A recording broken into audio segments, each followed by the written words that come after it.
Welcome. Thank you for attending our 15th meeting of the Climate Action Council.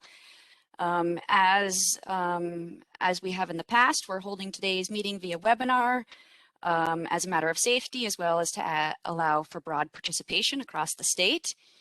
And I will hand it over to Farah Anderson to walk us through the procedures for today's meeting. Thank you, Sarah. And we're able to go to the procedures slide just to follow along. Once again, as always, to ensure that we have a smooth and productive meeting, just wanted to remind council members of our logistics.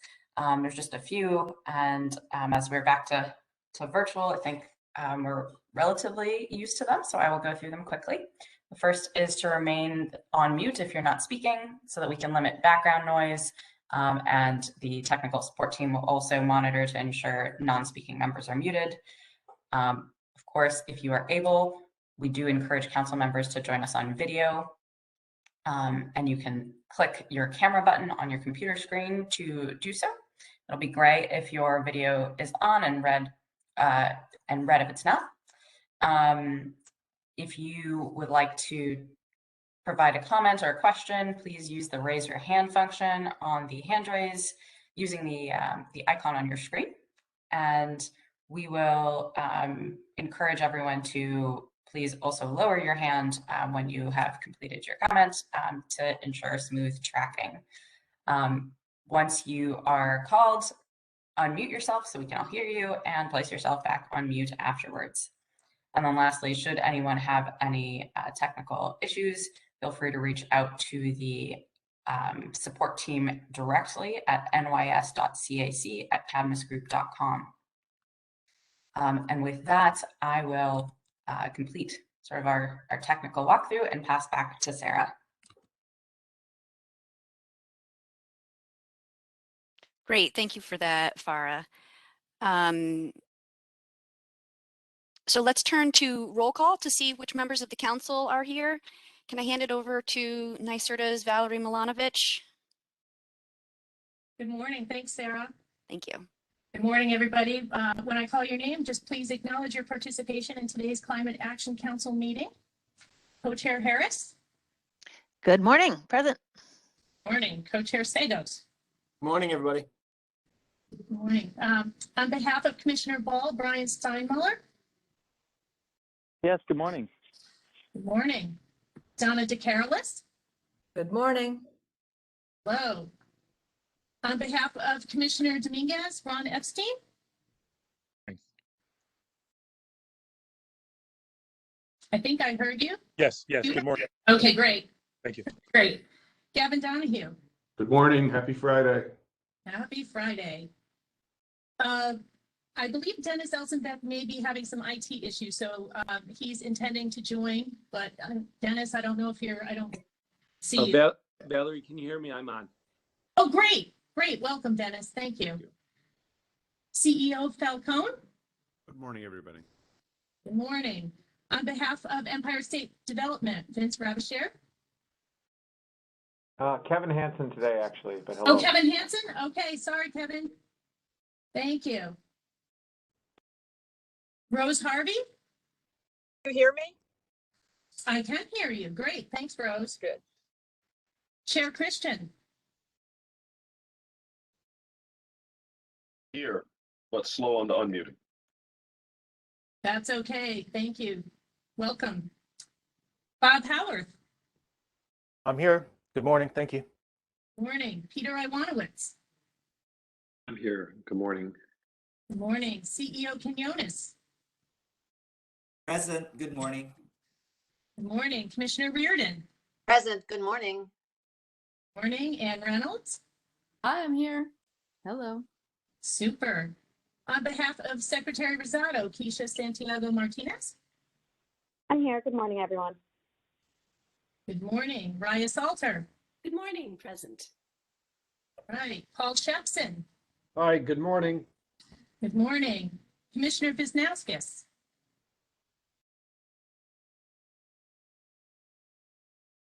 Perhaps she's still trying to sign in. We'll circle back if we need to.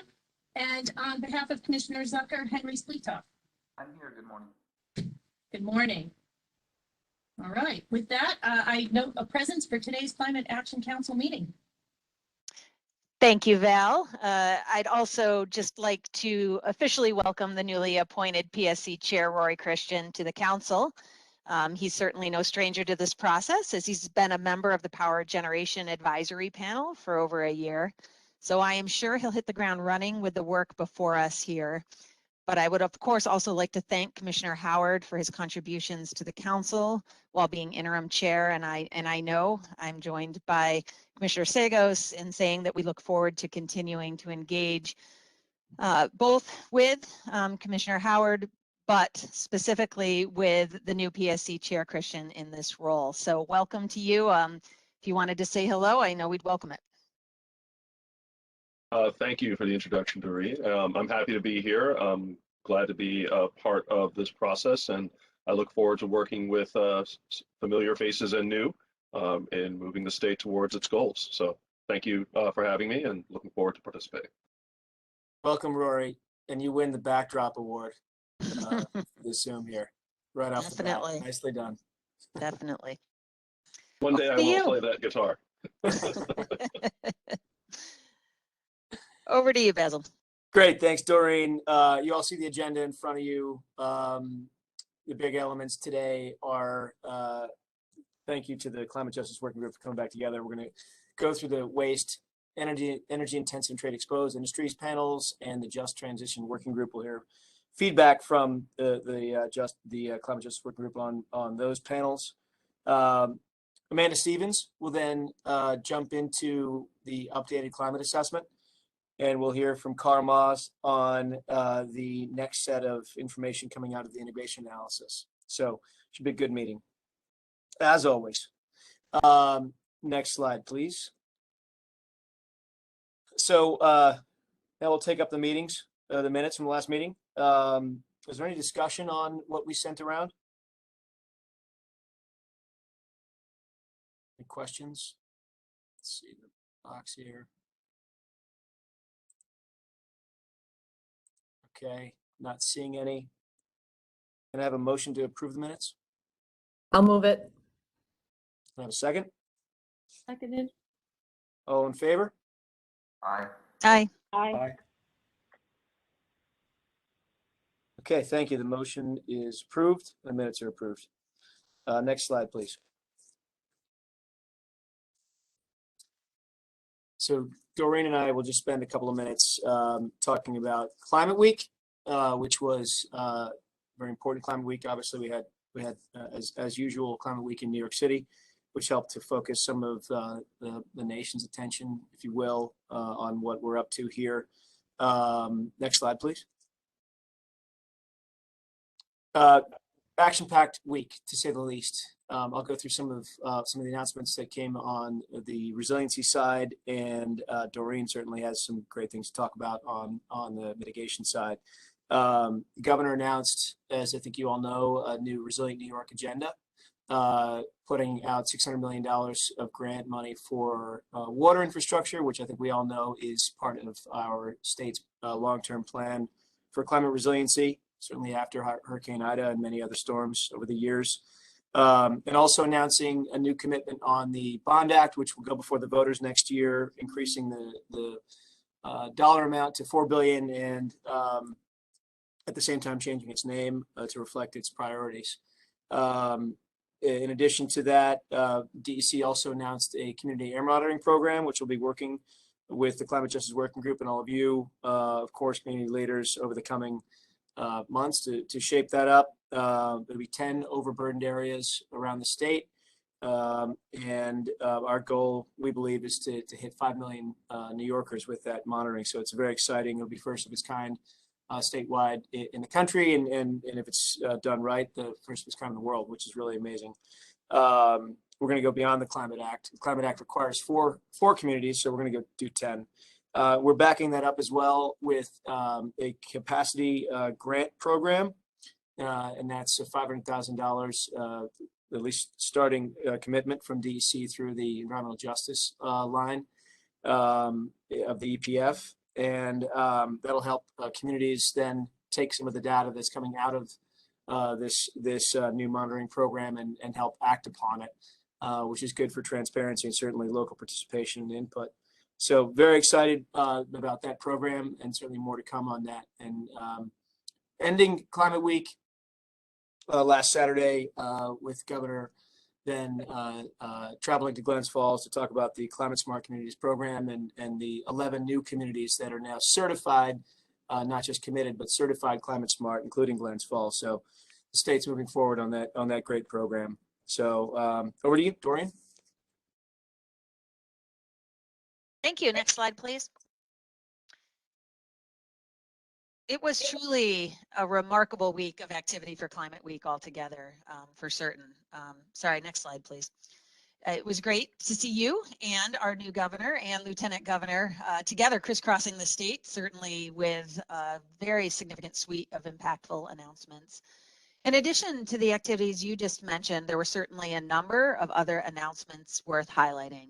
First up, on Monday, Governor Hochul announced the establishment of a new distributed solar goal for New York, expanding the 6 gigawatt goal under the Climate Act to 10 gigawatts by 2030, and directing the Department of Public Service and NYSERDA to work together on the roadmap for its achievement. So it was exciting to see that momentum on the distributed side, certainly, but on the other side of the coin, on the large scale side, the governor also announced NYSERDA's selection of 2 major transmission projects as recommended awards under our Tier 4 solicitation, the Clean Path New York project and the Champlain Hudson Power Express, which will combine to deliver 18 million megawatt hours per year of solar, wind, and hydropower to New York City. So together, this constituted not only a notable announcement that certainly merits separate discussion as time permits, certainly. But for now, I'll just note how excited I am that we were able in one day to take such significant action to achieve the goals of the Climate Act, and notably to inject renewables into the city where we need to reduce our reliance on fossil fuel generation. Full stop. So from a statewide perspective, I think the headline is really exciting to say that together with all of the contracts that we now have under development, we are going to be at more than 60% of statewide energy consumption from renewables when these projects are operational. So a big way to start Climate Week. And certainly 2 other exciting NYSERDA proposals that we were fortunate to announce alongside Lieutenant Governor Brian Benjamin last Thursday, which was $36 million for the Regional Clean Energy Hubs initiative, designed to improve community engagement and ensure disadvantaged communities benefit from our clean energy transition. And this is focused on all 10 RADC regions of the state, and a very exciting opportunity to get very local with our work. Partnering with that, we also announced a $59 million investment in a new Clean Green Schools initiative, which is focusing exclusively on disadvantaged communities across the state to bring clean energy, energy efficiency, and improved air quality to P-12 schools. So I am excited at the platform that this provides. I am hopeful that it will be leveraged by pending federal dollars as well, together to really make a very significant suite of investments as we know we need to in our schools. So with that exciting week behind us and many more exciting weeks to come, I'll hand it back to you to get down to the agenda. Doreen, thanks. Great job. And it was an exciting week, to say the least. So more to come, of course. Let's have the next slide, please. Okay, Climate Justice Working Group. Thank you all. I know you've been working very hard on all the panels, and now we're at the last 3, as I mentioned before: waste, energy intensive, and just transition. So just really grateful for all the time you put in. We'll hear your feedback today. Just a note on the waste panel, as you know, Martin Brand has been either telegraphing or explicitly stating he was going to retire, and indeed he did, much to all of our chagrin. But he leaves a good legacy in his wake. I've asked some members from our programs to be here today to field any questions that may come up. Jared can help to flag the questions as they come forward. But thank you, Martin, if you're listening. We appreciate all your work. Great. Okay, now I'll turn it over to, I believe, Eddie. Is Eddie kicking off on the waste panel? You should be so lucky. Good morning, folks. Actually, We are lucky. Hi, Eddie. good morning. Actually, I thought we had a different lineup. I could go Okay. first. You call it, whatever you want to do. I think we lead with our best. So I think Raul, are you up first? I'm happy to go first. That's yeah. Let's see what the slide says. Okay. We'll go. We're going to be defined by the slides. So we'll jump. What's the first slide? Uh-oh. I don't know. Maybe next slide? Maybe next, yeah. You're on, Rawa. Okay. There you go. Sorry. It's a pleasure to be here with all of you. Good to see So yeah, I'm really actually excited to talk about the Just Transition Working Group. I think overall, we think that they did a decent job, but there are a few things that we would like to clarify. One being that under the Just Transition principles, there is the assertion to create a robust in-state, low-carbon energy and manufacturing supply chain. So there needs to be clarity around what is considered low-carbon energy manufacturing, since there are concerns around biofuels and renewable natural gas. Also, when the public spending is used, a best value purchasing framework is applied in order to encourage contracts are awarded to high road manufacturers and through the supply chain. Throughout the process, the committee has not looked into the definitions of renewable energy sources in the context of a just transition framework. So as we move towards implementation of the CLCPA, the working group needs to spend more time working on the jobs analysis and energy generation, but it needs to be in a holistic way. Under the enabling initiative section, points 1, 2, and 5 address displaced workers' concerns and workforce development.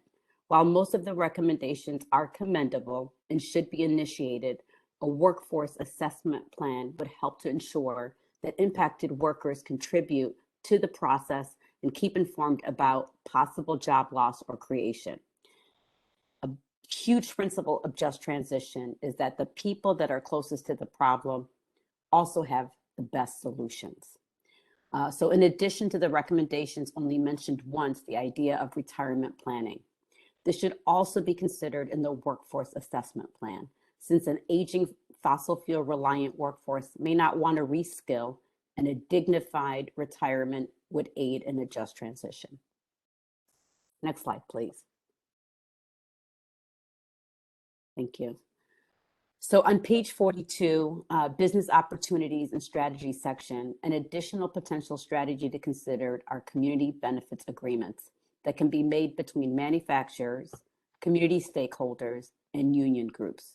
Community-based CBAs, community benefit agreements provide a layer of community and legal accountability. On page 48, there is a recognition of displaced fossil fuel workers at existing power plants as skilled employees whose individual needs need to be assessed for retraining and planning for the future. Once again, before the plan is closed, a workforce assessment plan can help with planning for reuse of the power plant for clean energy production and manufacturing. There is an opportunity to minimize disruption of an existing workforce to transition to other clean energy opportunities.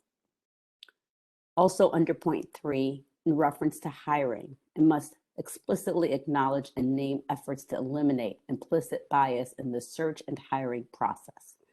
The financial support will be offered for businesses to address JEDI, justice, equity, diversity, and inclusion. Then we must ensure these dollars are well spent, following best practices aimed at recruiting and retaining an excellent and diverse workforce. I will add one other thing in this, is that, one of the things that we see as frontline organizations, they're also trying to crack the nut of workforce development, in particular for really challenged populations in low income and communities of color, is that there has to be multiple strategies, scaffolding approaches that have several layers of on-ramping these workers, and there needs to be strategic coordination and collaboration. And one of those ways is that, the state agencies do their level best to work with community-based organizations, but we also need employers and businesses. We need the actual workers themselves, and we need labor unions, state agencies, and community-based organizations to be meeting more regularly so that we have a clear understanding about what are the employers looking for, making sure that we have the necessary on-ramps. And one of the things that we need is, if we want dynamic systems that are always shifting, we know that, but we need adaptive systems to unlock that change. And the state agencies need less rigidity to do the kinds of dynamic approaches that we are talking about for a just transition for our workforce. Thank you. And I think I'm next. Can you guys hear me, see me? Okay.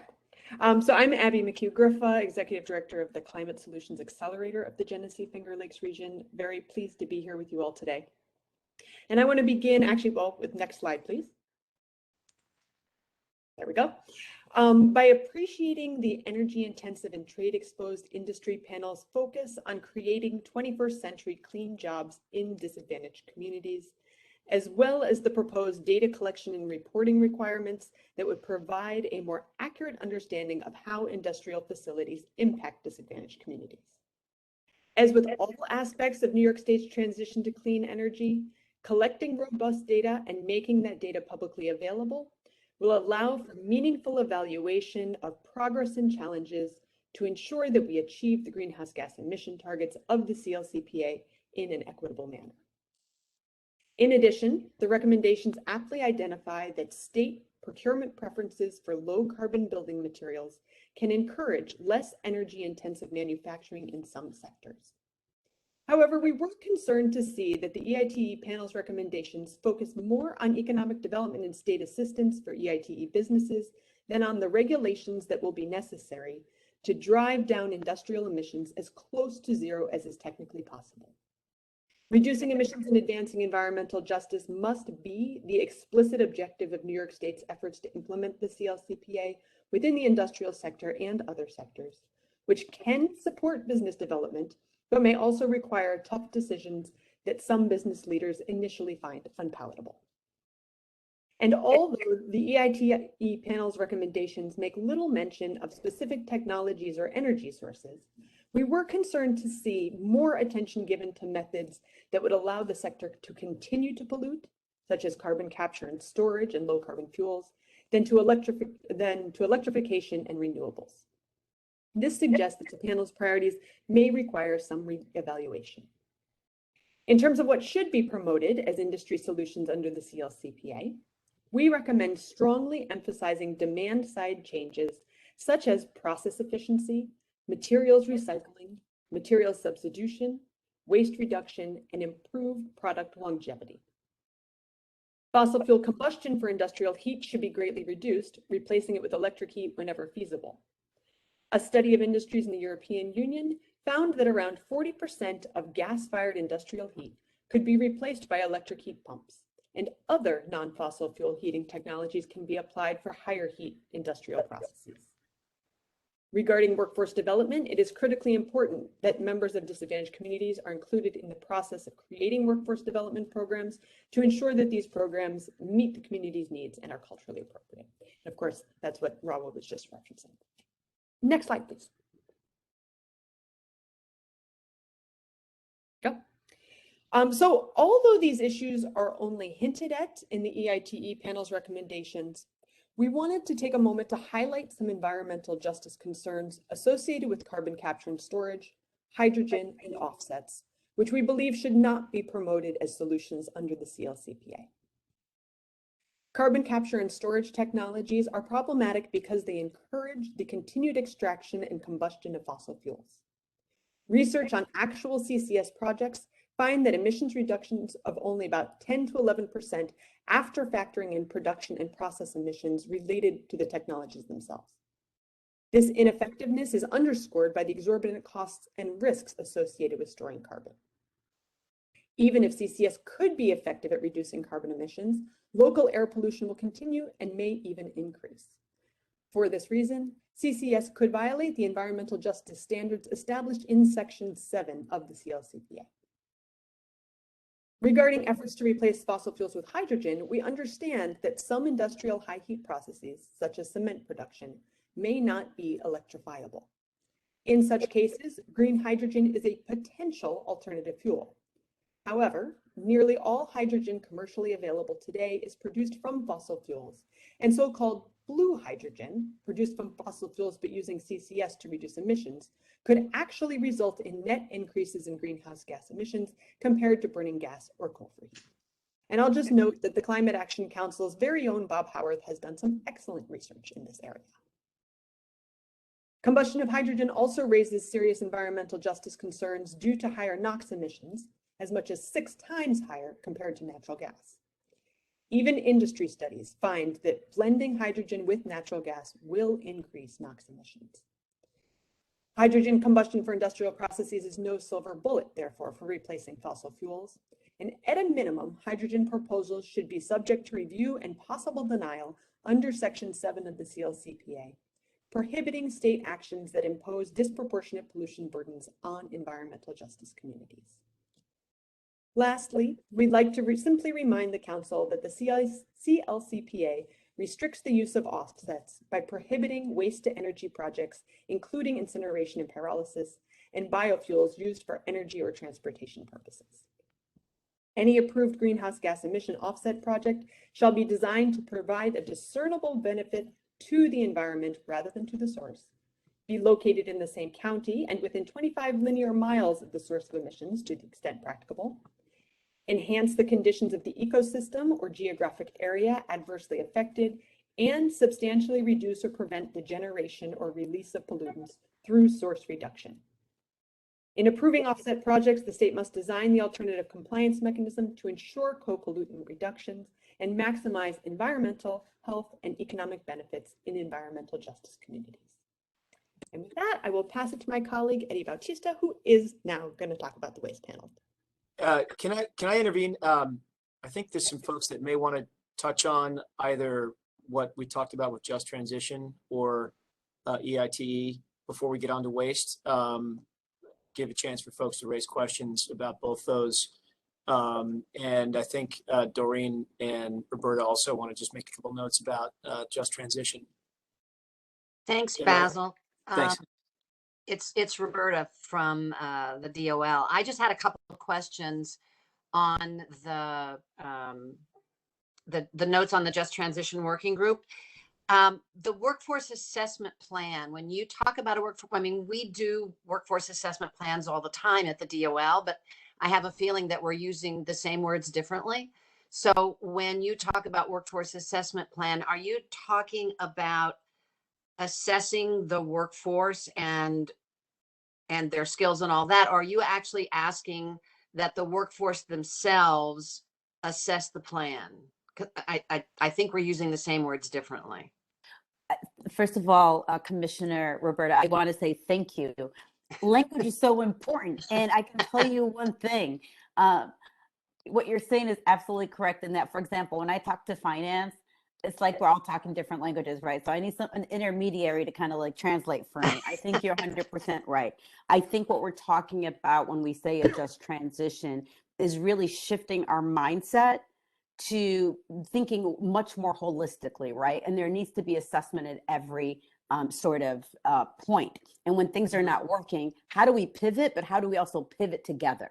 And so that's what I mean about like these adaptive systems and unlocking change, is that you need to bring the right combination of stakeholders to the table. And so for me, as someone who does workforce, I hold some pieces of the puzzle, but I know that I need members of our labor union. I know I need members of the employers themselves that need these workers. I need community-based organizations, but I also need the workers, right? And not every worker is like another. And in the just transition and in this CLCPA, what we are talking about are actually transitioning current workforce either to a different economy or retiring them in a dignified way.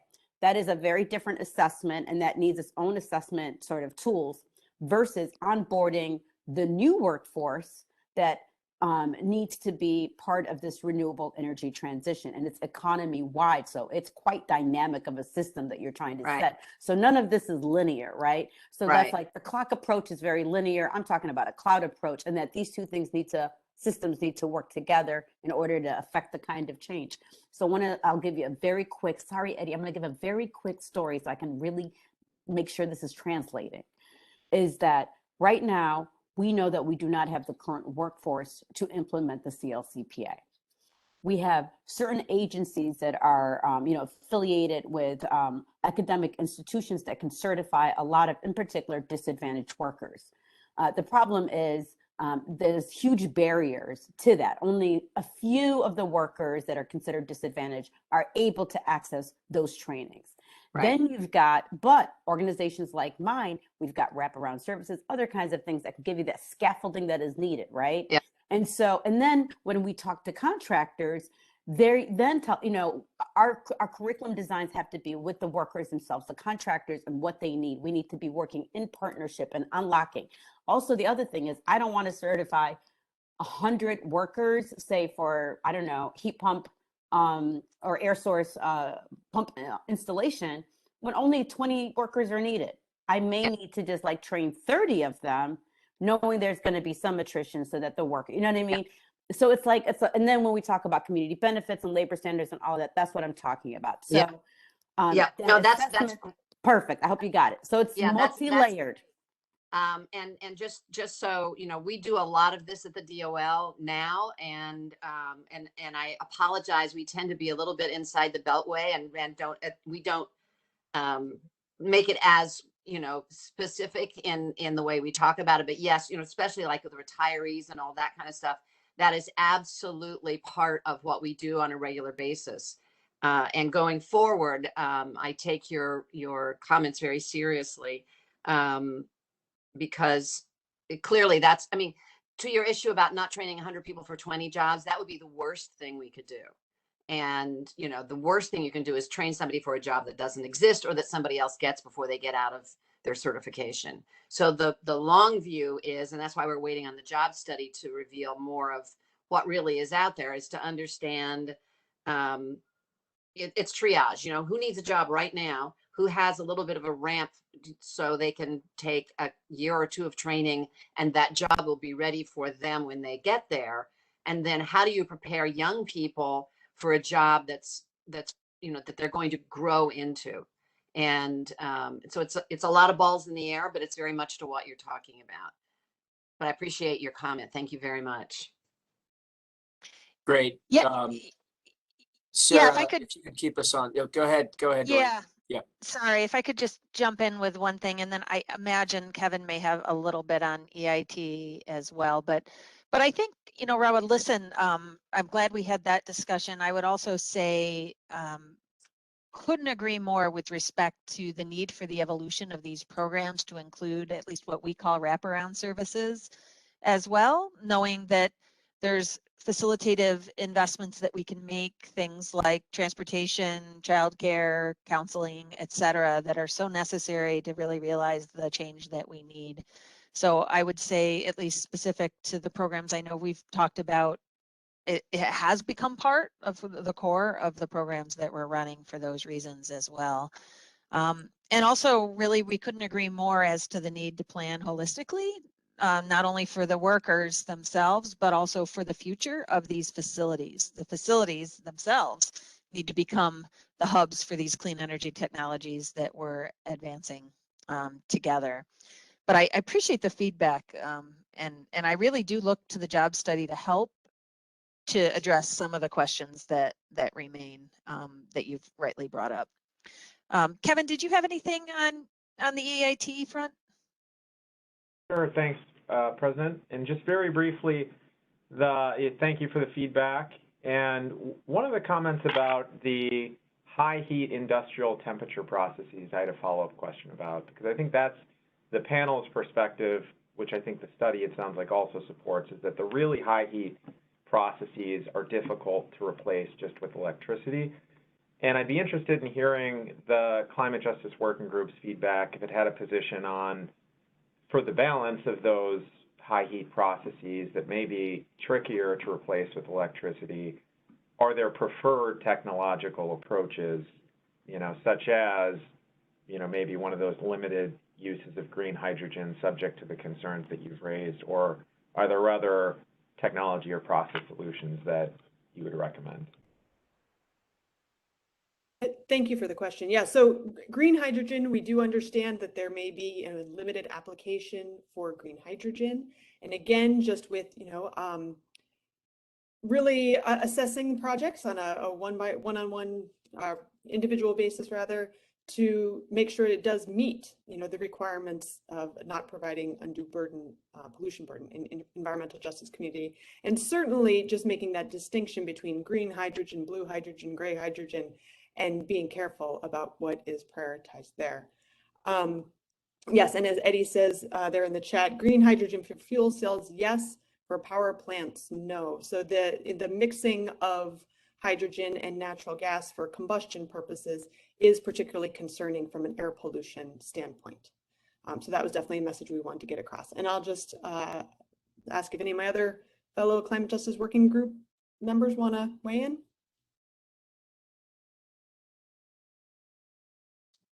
Well, I'll certainly say folks should look at the chat. Elizabeth has written a couple of notes there on the precautionary principle.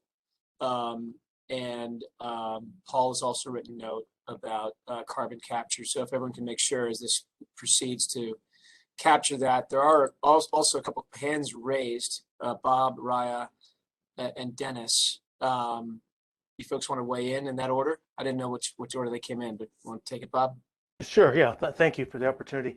I very much appreciate the feedback we've gotten from all of the panelists this morning. And Abby, thank you for your kind words about my research. I just want to say I completely agree with the points that you have made. And I see, if we have hydrogen in our energy future at all in the state, it should be the most limited role possible. It should be green hydrogen from electrolysis of 100% renewable electricity. But we should recognize that is inherently an inefficient process.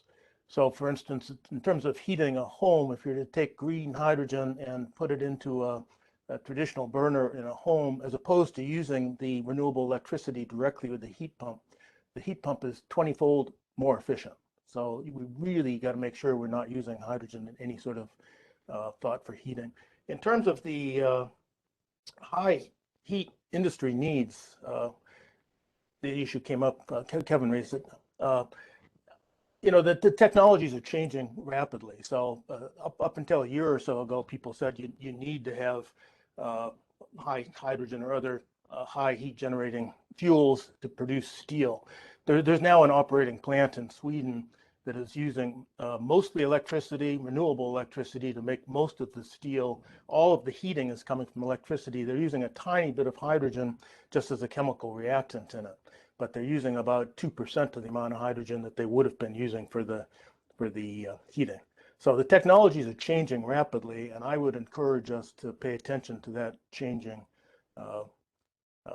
world in which we live, and again, do everything we can to make sure we minimize the use of all hydrogen. Thank you. Bob, thanks. Raya? Thank you so much for that. I just wanted to chime. Thank you so much, Bob and Climate Justice Working Group, for, I think, really clarifying, how the lens that we should look at hydrogen through. And I just really encourage this group and for the plan to truly adopt that lens when it comes to hydrogen. I wanted to uplift what was said in the chat by Paul about carbon capture as well. I also wanted to thank you, Rawa, so much for sort of helping us all, and also Elizabeth in the chat, sort of clarifying and helping us understand the value in increased collaboration and transformation of this workforce development processes and relationship with state agencies. Thank you, Commissioner Reardon. It sounds like folks are open to that continued collaboration and evolution of how we do that work. I'll also say thank you so much, Abigail, for really clarifying and really quoting directly from the CLCPA when talking about the requirements for offsets. That is something that we should be following absolutely to the letter.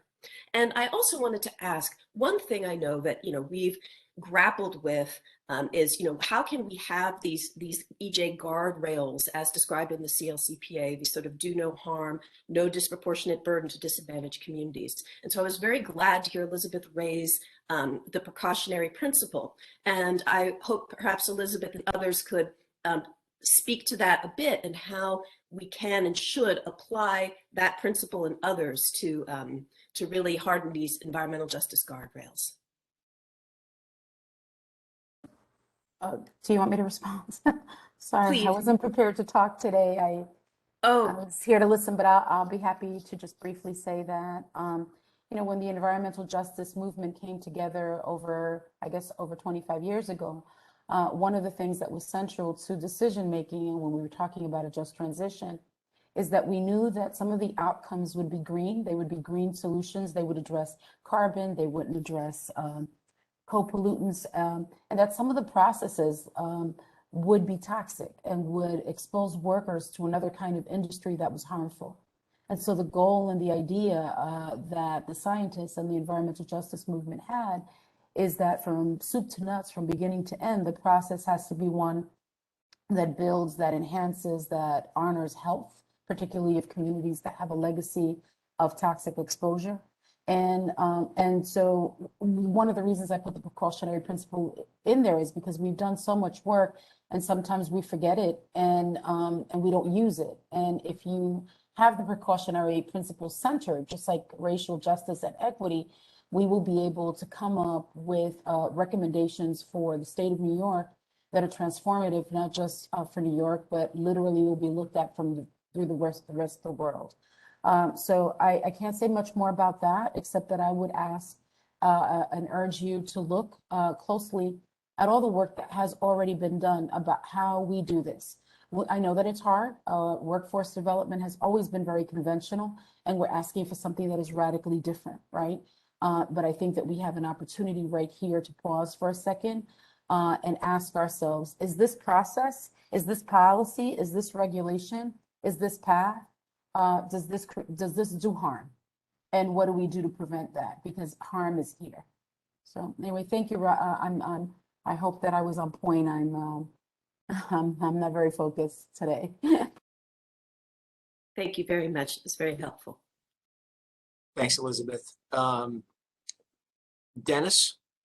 Yeah, thanks, Basil. Just real brief. I think we got to kind of take a step back. I think workforce development is the new buzzword of the day that I'm a little concerned with, to be honest with you.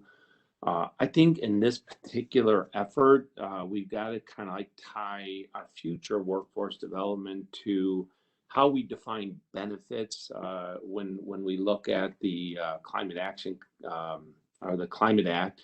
40% of the spend is to benefit. So it'll start with benefit. So what is benefit? And then what are those type of worker activities that would actually be able to deliver upon the benefit?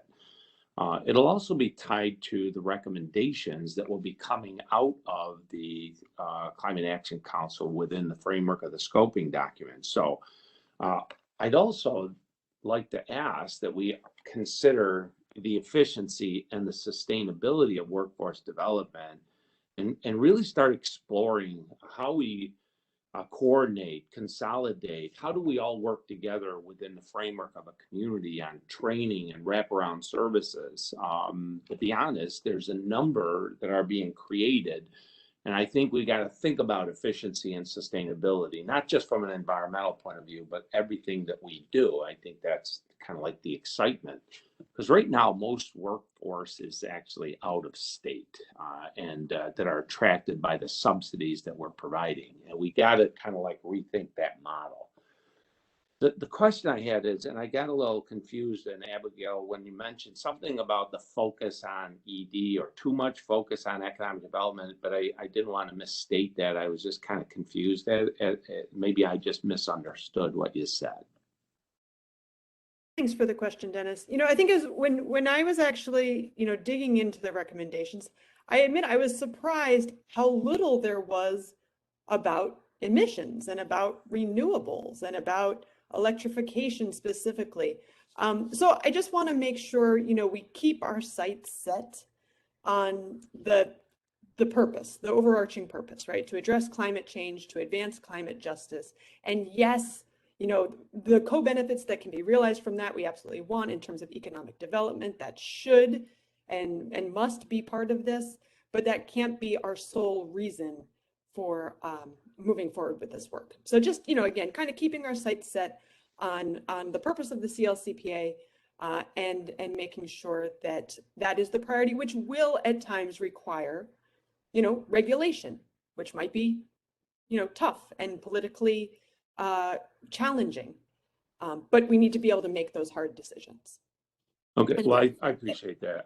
It just threw me off because there's actually no workforce development without economic activity. So I just want to make sure that we're not kind of like, thinking that these are mutually exclusive. So thanks for that.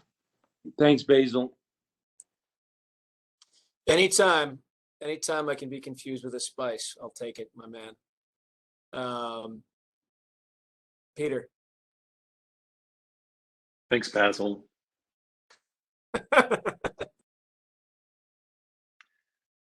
Good morning, everybody. First, I'm hopeful that the participants that are not part of the council are able to see the chat. I think that's the case, but I hope that is the case, and you've been following along with the rich discussion that's been happening there as the presentations have gone forward. I want to uplift one comment that Paul Shepson has made there and wholly endorse it, as well as the comments of Raya and Bob Howarth as well. But I totally endorse what Paul Shepson is saying there about carbon capture and storage not being clean. Abigail laid that out extremely well for us. And I too think the CIC should be resolute and consistent, that we have to, usher towards decarbonization and full electrification across all sectors as fast as we possibly can. One thing that has rung true for me over the last 5 meetings, I guess now, including this one with the Climate Justice Working Group presenting to us and sharing their perspectives, which has been just tremendous, is this whole concept of 40% of clean energy funds going to the benefit of disadvantaged communities. Gosh, I gotta be honest, I hope we can do better than just to the benefit. We should be spending 40% of clean energy funds in disadvantaged communities.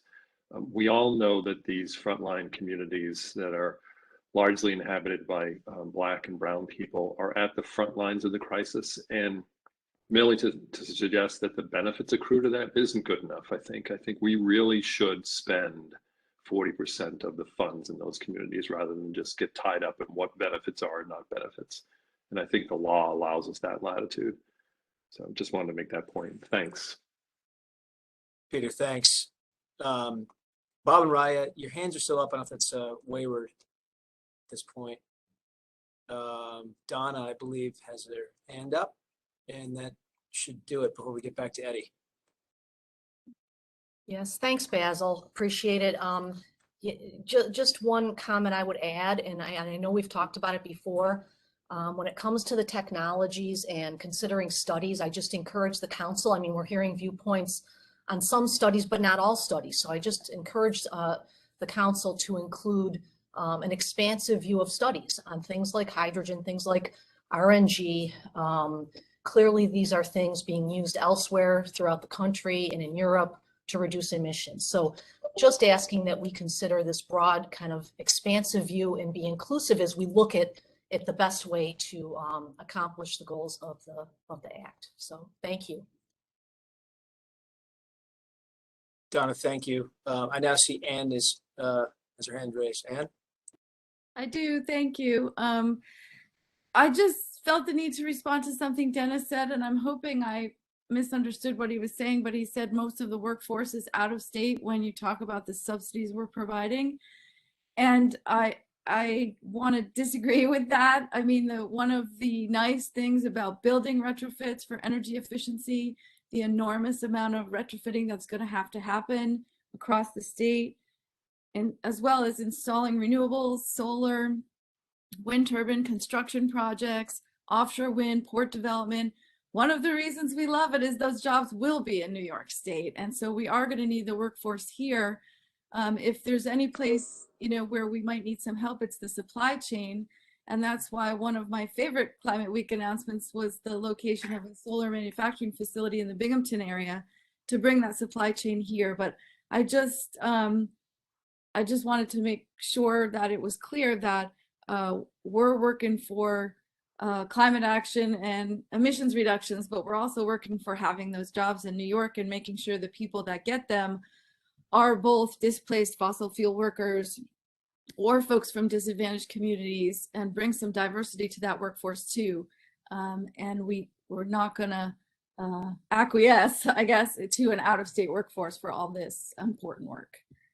And just to clarify, Anne, your key phrase there is will be. They aren't here yet, so just to clarify.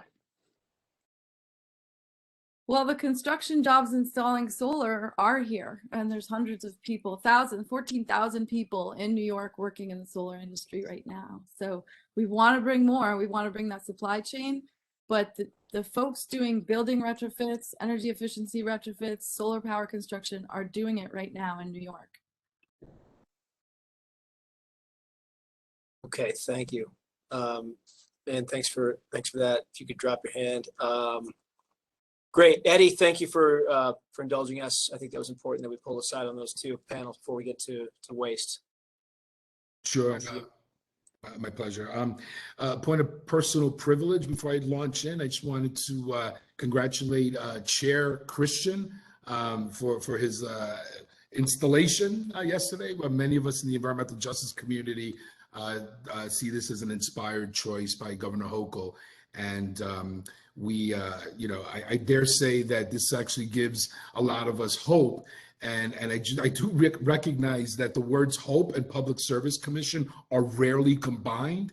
So I just, maybe once, I think I remember hearing somebody say, I hope the whole public service commission would, I forget the rest of it, but again, congratulations, Rory. Godspeed, brother. Appreciate it. So let me just jump right in before I get into the presentation. I'm not going to read the slides. Y'all can do that for yourselves. I thought it was more important for me to share some of the written feedback that we got from some of our representatives on the working group. I'll follow that with a quick summarization of the actual recommendations, followed by a top 5, just to channel a little Letterman here. So before you see the first slide, I think that what's important to remember is that the state's intent was for recommendations on waste to be handled by an internal working group made up of industry and other stakeholders. This advisory panel, by the way, was only formed after intervention and complaints by advocates. The waste panel recommendations reflect this context. The panel itself was heavily dominated by industry, resulting in problematic recommendations that reject many environmental justice and waste reducing priorities while favoring false solutions such as incineration, landfilling, and biogas markets. Just to give you an example, nearly 100% of the accepted recommendations submitted from a subgroup that Toko Oyewale created and chaired, the local scale diversion and climate justice subgroup, nearly 100% of those recommendations were altered. Over 50% of the mitigation strategies submitted were omitted. 30% of the enabling strategies were omitted, and 100% of the adaptation strategies were omitted from the final presentation to the Climate Action Council. So a summary of the omitted recommendations, I believe Samir will make available to the council members. But when you see recommendations actually being deleted, not shared, altered, it's troubling. That's the whole point of these working groups. Anyway.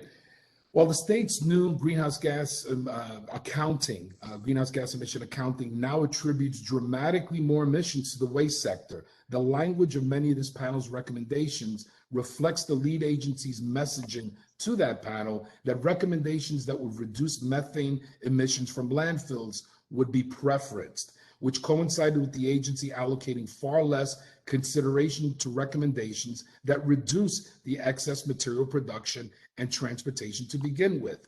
Recommendations ultimately selected by DEC failed to include many recommendations by non-industry advocates. Panelists, including decommissioning New York State incinerators, refusing to renew or even revisit waste export contracts, rejecting incineration-based quote, waste to energy proposals like pyrolysis and gasification, or improved air monitoring at incinerators in environmental justice communities. Importantly, an extended producer responsibility proposal was included. Such programs must be shaped by independent parties and do not in and of themselves reduce waste or greenhouse gas emissions, but instead would legislate a funding mechanism with the intent that the producer will take some financial responsibility for waste that will still be generated. Such programs should not originate from industry representatives in the advisory or decision-making processes, but allow community members or independent researchers to have some governance. The lead agency did include some waste reduction strategy recommendations submitted by members of the panel, including a commitment to an eventual phase out of organics from landfills and incinerators, school food waste reduction, and materials and waste planning in stores and restaurants. However, in order to reduce greenhouse gas emissions and improve health and economic outcomes in environmental justice communities, far more emphasis should be placed on waste reduction, materials reuse, composting, zero emissions transportation, and funding circular local scale green jobs and universal organics collection and processing programs within municipalities, and less on false solutions that perpetuate reliance on fossil fuels or waste generation. I'm going to just tack off some of the waste panel recommendations. You all have these, so I don't want to spend too much time on those. Among the recommendations, organic waste reduction and recycling, as I just mentioned. Again, it's about reducing methane and carbon dioxide emissions by reducing the combustion and landfilling of organics and other GHG producing waste. Extended producer responsibility, we just spoke about that. Reduce fugitive emissions, identify and reduce fugitive emissions of methane from landfills and anaerobic digesters through baseline measurement, increased monitoring, etc. Recycling markets, reduce methane and carbon dioxide emissions from those. Biogas use, recognizing that some waste generation is unavoidable, determine limited and strategic best uses for energy produced from biogas, RNG derived from organic waste. Waste reduction, reuse, and recycling, we covered that. And of course, transformed wastewater treatment plants from waste disposal priority to water resource recovery facilities that emphasize capture of beneficial products. I won't go on. You all have seen the recommendations from the working group. Next slide. The main problem with the composition of the working group, which was tilted to industry and appeared to be less focused on slashing global warming emissions than on advancing industry interest. Also, while the DEC staff was helpful in discouraging the most audacious industry proposals, they decided to submit a long list of possible initiatives, and you heard some of them right now, rather than identify the top 5 priorities that would provide the biggest climate benefits. So let me rattle some of those our top 5 list. I don't know if there's a drum roll. Ending the disposal of food scraps and yard waste at landfills and incinerators is probably the single most important action the state can take to cut emissions from the sector. Prohibiting landfill disposal is the first step, since landfills are the 3rd largest source of methane emissions in the nation, according to the EPA. And sending organics to incinerators fouls up the burning process, leads to additional air contaminants, and is inconsistent with the state's environmental justice goals. In contrast, composting of organics produces a useful product that is a natural fertilizer, soil stabilizer, and broadly beneficial to the environment. Legislation to advance these goals should be at the top of the to-do list. Controlling fugitive emissions from landfills, sewage plants, and other methane sources is another critical step. We don't even have precise data on how much of a contribution these sources are. But one document that DEC provided to the group suggested that the emissions contributions from waste sources are larger than originally predicted. It's very important that to get a better handle on the fugitive emissions problem and who the worst offenders are, and then take enforcement action or pass new legislation if necessary to quickly cap those emissions. Third, enacting an extended producer responsibility law will definitely help. So much of the emissions contribution from waste comes from upstream. In other words, the production and manufacture of products and packaging, even before those items reach the consumer, are responsible for plenty of CO2 emissions that are not always included when calculating the climate-altering impacts of the waste sector. One way to reduce this contribution is to produce less stuff. An EPR legislation properly drafted and implemented can provide manufacturers with financial incentives to reduce the amount of packaging and other stuff they generate in the first place. Passing a strong EPR bill in 2022 should be a priority for CLCPA implementation in the waste area. Fourth, advancing domestic recycling. Effective recycling programs can cut the need for virgin materials and reduce emissions in the manufacturing process of consumer goods. Ensuring that there are convenient recycling collection programs throughout this and that these programs receive adequate funding is a sound objective and another benefit of EPR legislation. Fifth and final, a final idea is to make New York the leading state in the nation for food rescue. The idea is simple. Edible food that doesn't become waste in the first place can generate methane emissions at the end of the line. And this strategy has the added benefit of getting edible food to New Yorkers in need. DEC will say they have just begun to implement a state law that gets this process rolling. But the current state law is just the first baby step in the right direction. As we look to the future, New York should have a much stronger program to require food generators, farms, supermarkets, restaurants, and institutions like universities, hospitals, and probably climate action councils, all develop sophisticated programs that transfer excess edible foods to local food banks and other programs designed to feed the hungry. And one final note of caution, the list of recommendations mention the use of biogas and anaerobic digesters. Such facilities may have a role to play in a more environmentally sound waste disposal system, but we need to be careful to ensure that biogas and anaerobic digestion do not intentionally or inadvertently lead to the extended use of fossil fuels. Specifically, a condition for moving forward with or incentivizing the use of anaerobic digestion should be that to the greatest degree possible, the energy generated from such facilities should be used on site, such as providing power to the wastewater treatment plant that's home to digesters, for example. We don't want the use of anaerobic digestion to lead to the construction of big new pipelines that could become part of the fossil fuel distribution infrastructure. And that's all we have in terms of overall comments. Thank you. Eddie, thank you. A lot of really good stuff in there. I want to make sure, I don't see all the slides right now. I want to make sure that everything you just said is captured either in the slides or in any comments you gave to us in writing. You mentioned also some of the things that the ideas that were taken off the table were and are no longer in the recommendations. You have those, and I'd certainly invite you to elevate those to all of us. But thank you for the really important feedback. Want to kick it over to the rest of the team here. I'm sure have questions, reactions. I will note Jared obviously is on. Dave Vitale and Sally Rowland from my office can help to field any questions that may have some reactions as well. But I think you have the right team on to at least begin the dialogue on this. Raya and Ann, unless Ann is from the old round. Ann, are you still on? Give Raya a chance to lead off. Yeah, Raya can lead, but that's a new hand. Okay. Thank you so much, Eddie.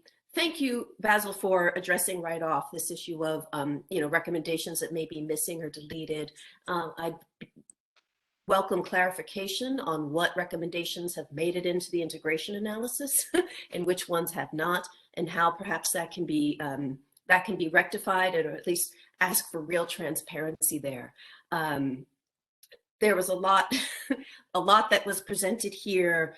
I guess my question is what can the process be, to resolve these, what I'm hearing is unbelievable, real fundamental differences and problems that have been raised. So that was my first question is, what can be the process for resolution of this, immediately in the integration analysis and going forward. And second, it's almost just a comment that I think that just about any person who ever woke up in the morning caring about the environment, as a child, thinks about, this need to focus on waste reduction and diversion and food rescue as being just even bare minimum of what we should be focusing on. And so it's, if there could be some clarification on how it could be that is not sort of front and center. But that's just almost a comment, also a question, but the first piece of how can we get to a place where this divide can be closed in our plan in the near term? Thank you, Raya and Basil. All important points. And what's actually ironic about this whole thing is that as you heard from some of the feedback impressions I gave from people who actually participated on that panel, you'll see the final bullet on this slide is, as revealed by the integration analysis, greater ambition in reducing emissions from waste is necessary. So had those recommendations been included as part of the waste panel, it would have been incorporated earlier in however the Climate Action Council is deliberating recommendations. So it's again ironic that the stuff that was missing from the recommendations, later on the integration analysis says, hey, you know what, some of those things that you guys missed, we need them now. So I will say, in terms of how you find those, Samir, thankfully Samir can share with the council both the actual text, I think, of the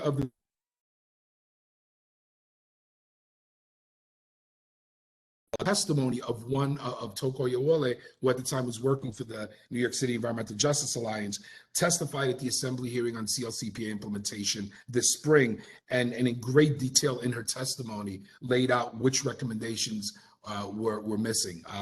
So her testimony plus some of the information that Samir can compile with you all will be made available. And frankly, what you guys do with it is what the council. It's on the council, right? Like we're now hopefully sharing missing, deleted, omitted, whatever recommendations. But the recommendations are only as good as this Climate Action Council's action. So we look forward to seeing what the council does with these recommendations. Good. Thank you, Eddie. And honestly, this is exactly why we need your eyes and on all these panels, right? It's to flag the gaps. We bring in a set of recommendations that we all look at, and we need to know where we are short, where we need to make modifications. So all this feedback is every panel you all have given us feedback on is all vital. So I'll encourage you and my staff to dig deep into some of the findings you've made on this, and in quick order, so that we can work with the NYSERDA team to do the integration analysis and see where we might be falling short. So thank you. I don't see any other hands up. I do actually, Gavin, and just Gavin at this point. Thanks, Commissioner. Eddie, you threw a lot at me this morning. I appreciate your input as always through this process. I spent 10 years of my career working at DEC, and I've always found them to be above board, and I was honored to work there. So I do take exception with how you portray DEC and what they did with these recommendations, because I think they worked hard. As we all know, this stuff is complicated, and there's a lot of implications with it. One of the things that didn't get mentioned today is the avoidance of truck traffic. In Long Island, there's 4 waste energy facilities, and 160,000 plus trucks are avoided on air pollution issues annually. I think that is an important fact that's been left out this morning. Waste energy is recognized under state law as a renewable resource. I know folks may not like that, but that is the law of the state of New York. And where I do agree with Eddie tremendously, I think, is we have to reduce organics in landfills. I don't know how you get to that exactly, but if we're really serious about trying to accomplish some of these goals, reducing organics in landfills is way to go. And I look at, for example, Onondaga County has one of the highest recycling rates in the state of New York, and they have a waste energy facility. So I don't think all industry is bad. I think we work hard to clean the environment, and I think the waste energy facilities provide a useful tool to reduce that organic pollution that Eddie talked about. So I look forward to the integration analysis and how that'll be packaged up by DEC and NYSERDA. But I do appreciate what Eddie laid out here. I have some issues with some of the facts. That's all. Thank you. Can I do a quick response? Absolutely. Yep. So a couple of quick responses. First of all, Gavin, I appreciate your appreciation of it. I would urge you all, don't shoot the messenger. I wasn't on that working. I'm passing along the observations of people who did actually work in that working group for months. And in fact, what is omitted and missing is in writing. So like, nobody's making stuff up. You look at what was submitted and look at what was left out, and there's a written record of this stuff. So, I mean, you can, I don't think anyone was giving or sharing what the motivations were, but it's incontrovertible that there were recommendations that weren't passed along. So, I mean, I can't say anything more about that. In terms of truck traffic, maybe we should have said the words truck traffic, but well over half of these recommendations would clearly have a reduction in truck traffic in terms of limiting waste export, in terms of just the amount of waste that gets moved from place to place, and it's like, all of this has some impact on truck traffic. So I agree with you, Gavin. I think the truck traffic needs to be addressed, and I think a lot of these recommendations do just that. And finally, in terms of waste to energy, I would have to ask. My memory's a little vague on this. I didn't think incineration was considered a renewable energy source under state law. If I'm incorrect about that, I stand corrected. But I didn't think incineration was considered a renewable energy source. But I'll defer to others who are expert in that.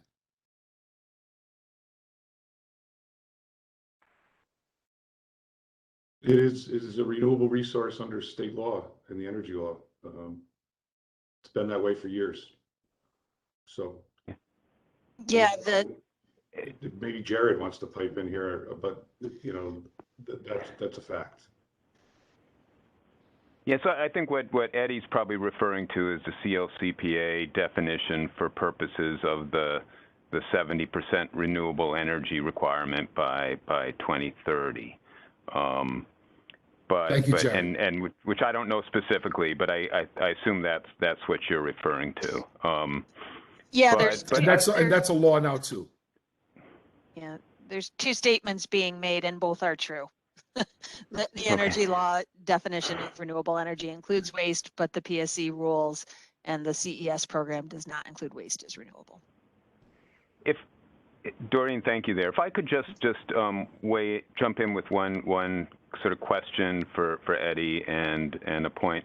This was a advisory panel that had some pretty vigorous disputes among the members, and I think what you see coming out of the panel are the recommendations that had sufficient support among a group of members from the panel, and absolutely there were views expressed by one of the EJ representatives on the panel and others that maybe were not endorsed by the full group. I believe those are reflected in the recommendations package that came up from the advisory panel, just not as sort of majority recommendations. But if that's not the case, absolutely we're interested in what those list of additional ideas are. This is almost like a good transition to, the Carl talking about the integration analysis, because, we're going to see sort of the level of ambition that is needed across the board, sort of on, along the lines of your last bullet here.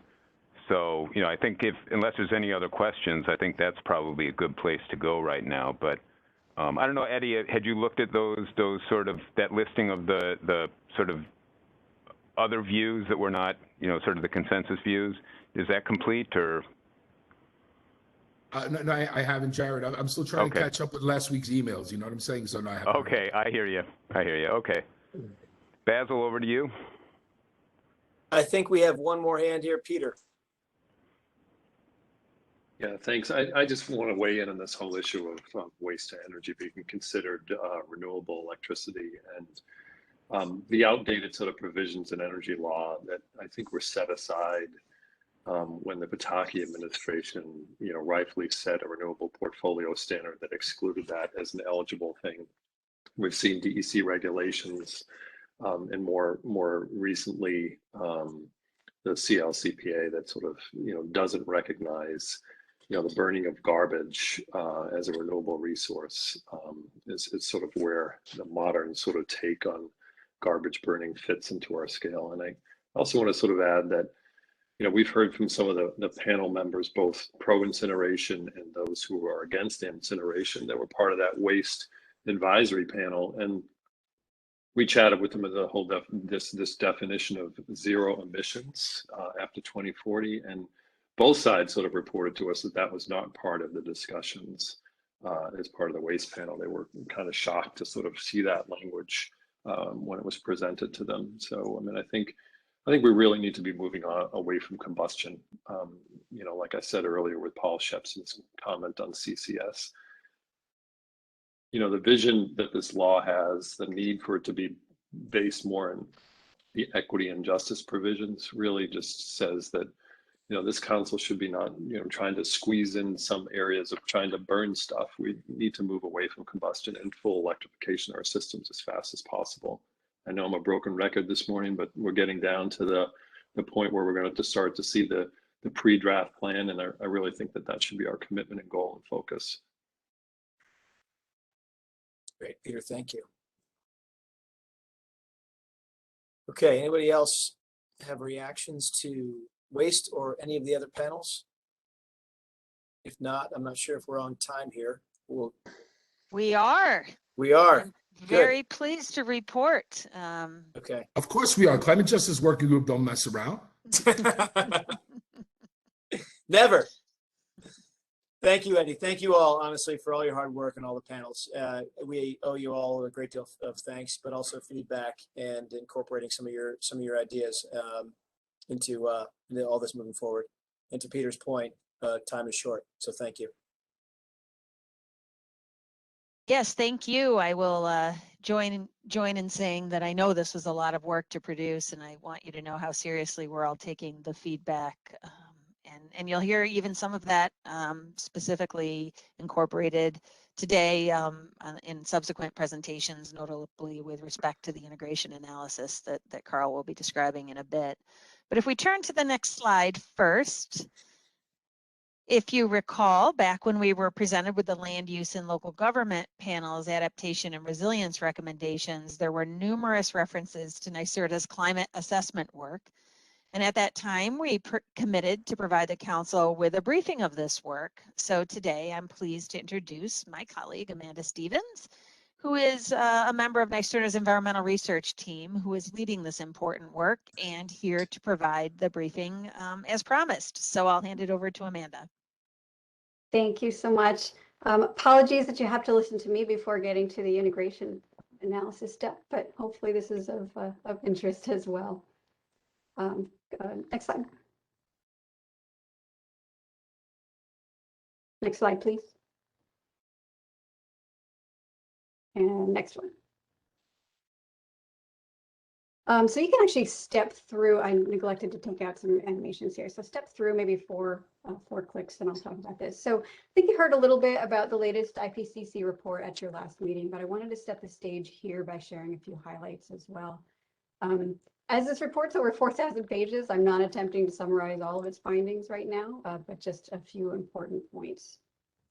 While previous assessment reports demonstrated that climate change was happening, AR6 emphasizes even more strongly than any previous report that these changes are unequivocally caused by human activities. The global occurrence of extreme events is unprecedented in the observed records, and such events will continue to increase in severity and frequency, threatening vulnerable populations, natural resources, and national economies. Human activities are driving an increase in the emission of all pollutants.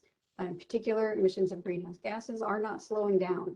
In fact, globally, the rate of emissions was higher in the past decade than at any other time.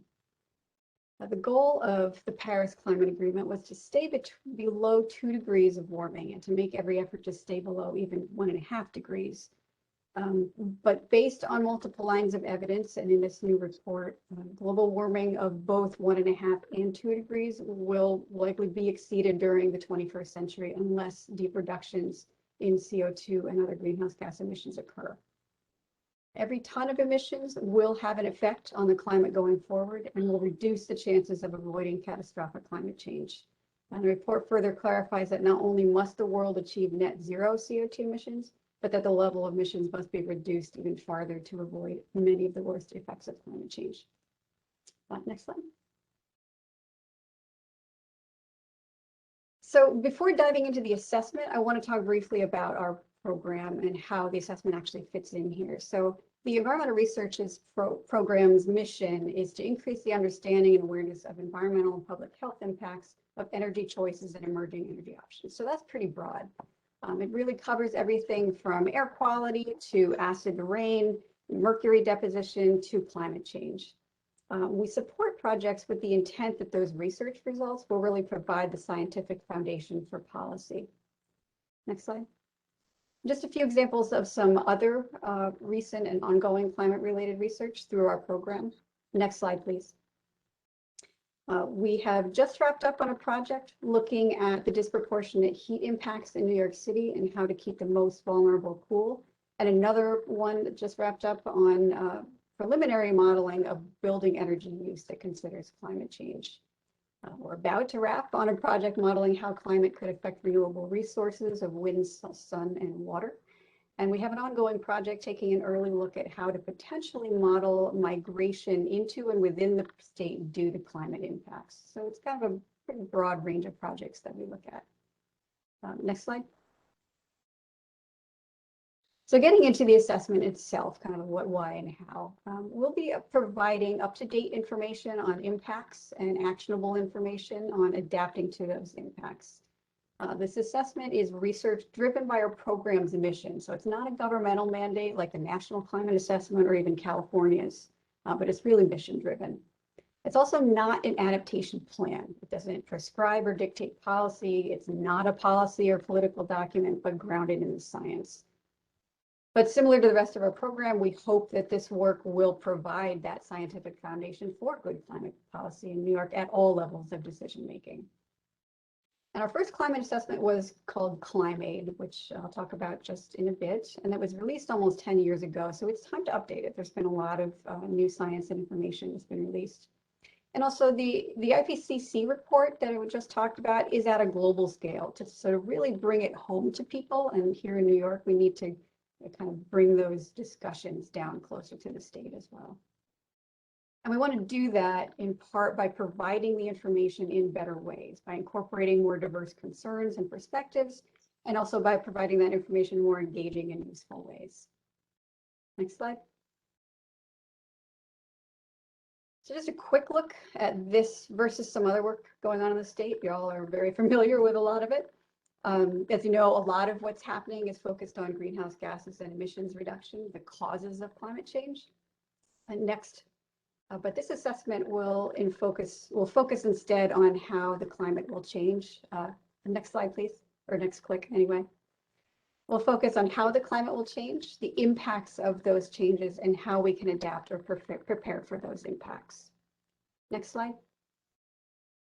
So what was ClimeAid? This was really the state's first comprehensive climate change impact assessment. We looked at 7 regions of the state in 8 different sectors, everything from agriculture to energy infrastructure to ecosystems.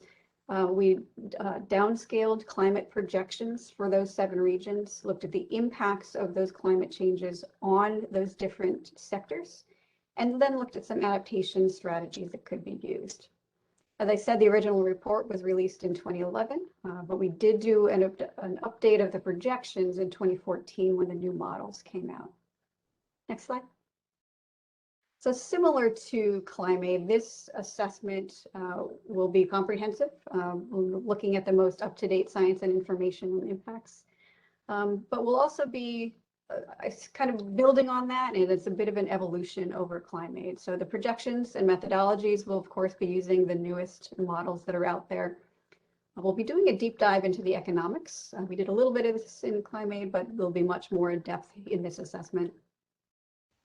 And we want decision makers involved in the content development. We think it's important to get a broad range of perspectives on what's important, not just an academic exercise. So we really wanted more diverse perspectives included.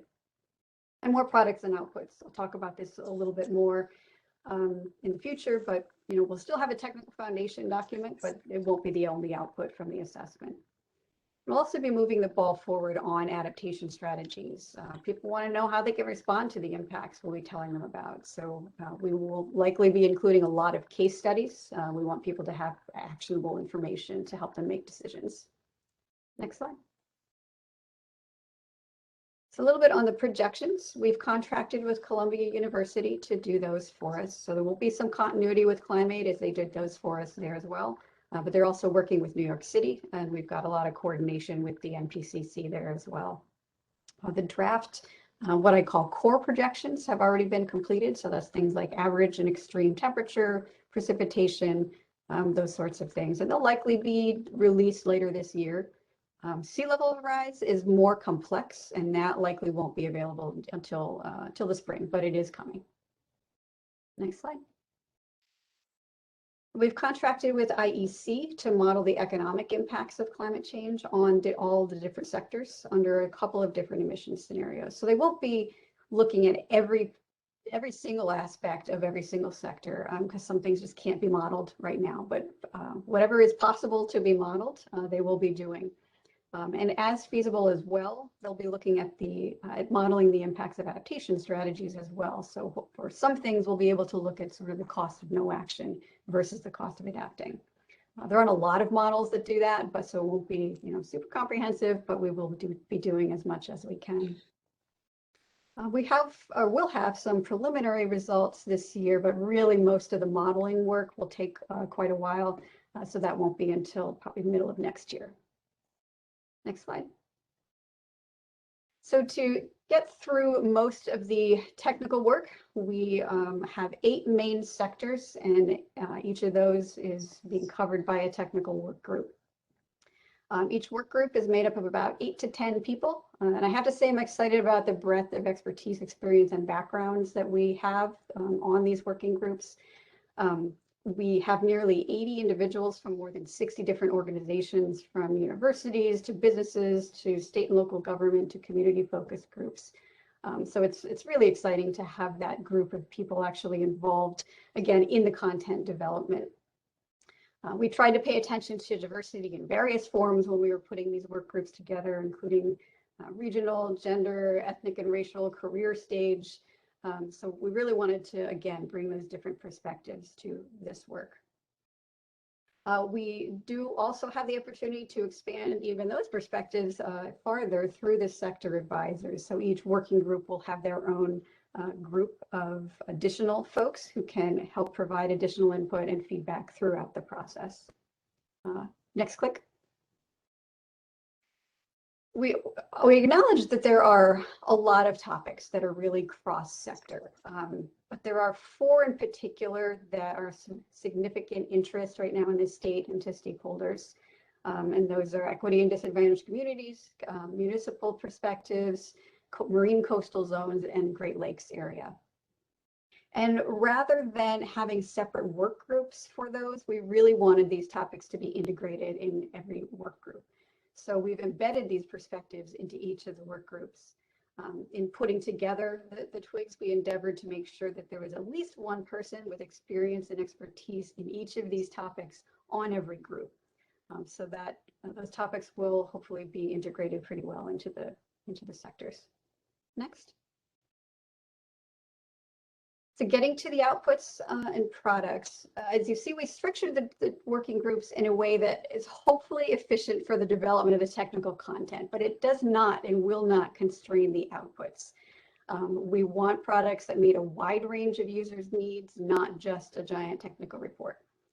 So while we will still have that technical foundational document, it will be packaged into multiple outputs in addition to that. So things like, a statewide summary, multi-sector topical reports like equity, maybe rural communities, regional reports focusing on different regions of the state, And these will all be targeted at different audiences, different needs, and they'll all draw from all of the technical chapters as necessary. So that's where we'll get some of that integration as well, and that kind of cross-sector topical discussion. We will have stakeholder engagement throughout to make sure that the information we produce and present is what's needed to actually make good decisions and not just what we think people need. And to me, these outputs are at least as important as the content itself. Next. Last, I just want to give you a brief timeline. I will say it took a lot longer than anticipated to form the working groups. Getting just the right people involved took time, but I think it was worth it. But we did have the kickoff with the working groups earlier this week, which went really well. I'm very excited about it. And we're now ready to forge ahead. So we expect to have at least the technical information drafted by the end of next year. We don't want to push too much farther than that, but likely some of the outputs and products might take a little bit longer to pull together, but we're aiming to have the technical information by the end of next year. And that's all I've got. Happy to take a few questions. Thanks. Thanks, Amanda. I'm glad you've described the means by which perhaps some of the CAC members might want to engage. So we'll certainly follow up in that regard. But if anyone has questions, please do raise your hand. Looks like Raya's first up. Yeah, thank you so much. Just a brief overarching question. What a ambitious, exciting, interesting analysis and process that's been brought together here. I was curious in terms of what precedent or what other jurisdictions have done this type of report. I'm getting the feeling this may be a precedent setting effort, but I'm interested in sort of how other jurisdictions have looked at this and what precedent you've looked at for what looks like a very compelling process. Yeah, so there are a number of states that have done them. California obviously does them on a regular basis. There are states like Indiana that's done them, Washington. They all do them a little bit differently, but we did take a look at all of them to see what we could pull from, to see what would make this the best that we could try to do. But I do think I don't know, in my mind, at least going forward from what we did in our climate assessment, I don't want to say we're doing a ton better than everybody else out there, but I am very excited about the opportunity we have to bring different types of people to the table and actually in developing the content, not just giving their input, which is also what we're going to have and what's important, but also they're at the table doing some of the writing and making sure that we are actually getting the information out in ways that they need and the actual information that we need. So I think we're really a step ahead there. I'm very excited about that, and also in the types of products that we have the ability to develop. Last time around we didn't have many resources to do anything other than a technical report, and that's really what is out there in a lot of assessments. But we do have the opportunity to do more here. And I will say, actually, I'll give a shout out to Indiana. Their assessment products are fabulous. So I will be, looking to them and kind of taking some notes on what they did and what we can do as well. Shout out to Indiana. Well, that's been heard in this process before, but great to hear it. Thanks, Raya.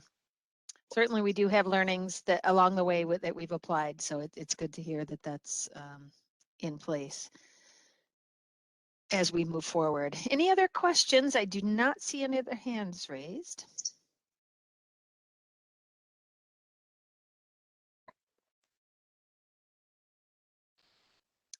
All righty. I think that means we can move to our next topic. Thank you again, Amanda, and I know you'll be back to tell us more as this progresses, I'm sure. So if we turn to the next slide, we are going to pivot into the last major agenda item, which is the integration analysis. As we are all well aware, Carl Maas from NYSERDA has presented at the last several meetings. First, some initial outputs from the test runs of the integration analysis and various scenarios designed based on input from the council members. So today, Carl is back and will be presenting some of the initial scenario runs, namely the measure adoption and the resulting GHG emission reductions. So although I've said it before, I'll say it again. While the integration analysis is a critical piece of work that will inform the scoping plan, it is just one of many inputs into the scoping plan. So certainly it's designed to assess the GHG reductions and benefits and costs of the portfolios of measures statewide that we could advance. So the implications of various policy recommendations can be understood. So we'll see the initial scenario results today, and then at our next meeting in just a couple weeks, Carl will be back to present the full scenario results, which will create a bigger picture view for each of you. So without further ado, Carl, I'll hand it to you to take it from here. Great, thank you, Doreen. And also just want to thank you, Amanda. You know, I think what she makes clear for us, and she reminds us why we are here, right? What's the imperative that's brought us all to the table, and that we have to do two things at once. We have to mitigate and we have to adapt.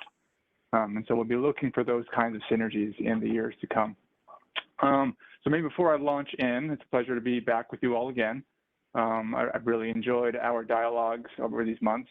You know, I want to thank kind of the gigantic staff team who has done a lot of heavy lifting over these months to get us to this point where we can share some of our first comprehensive findings. All the advisory panel members, we have over 100 folks who we worked with over many months, and we've leveraged their thinking and we've expanded from it. Thank the co-chairs who have each personally engaged in this work, and then some of the academic and national lab experts who've been engaged as part of the panels, as well as helping us along these very many years of getting here. And then we had a number of consultants who were contributing to the half dozen various studies. We've had previous slides that have mentioned roadmaps and other work products on HFCs, methane emissions. You know, there have been consultant teams from all over the country who have been brought forward and have given us a lot of effort. Our kind of focal point consultant team, though, is E3.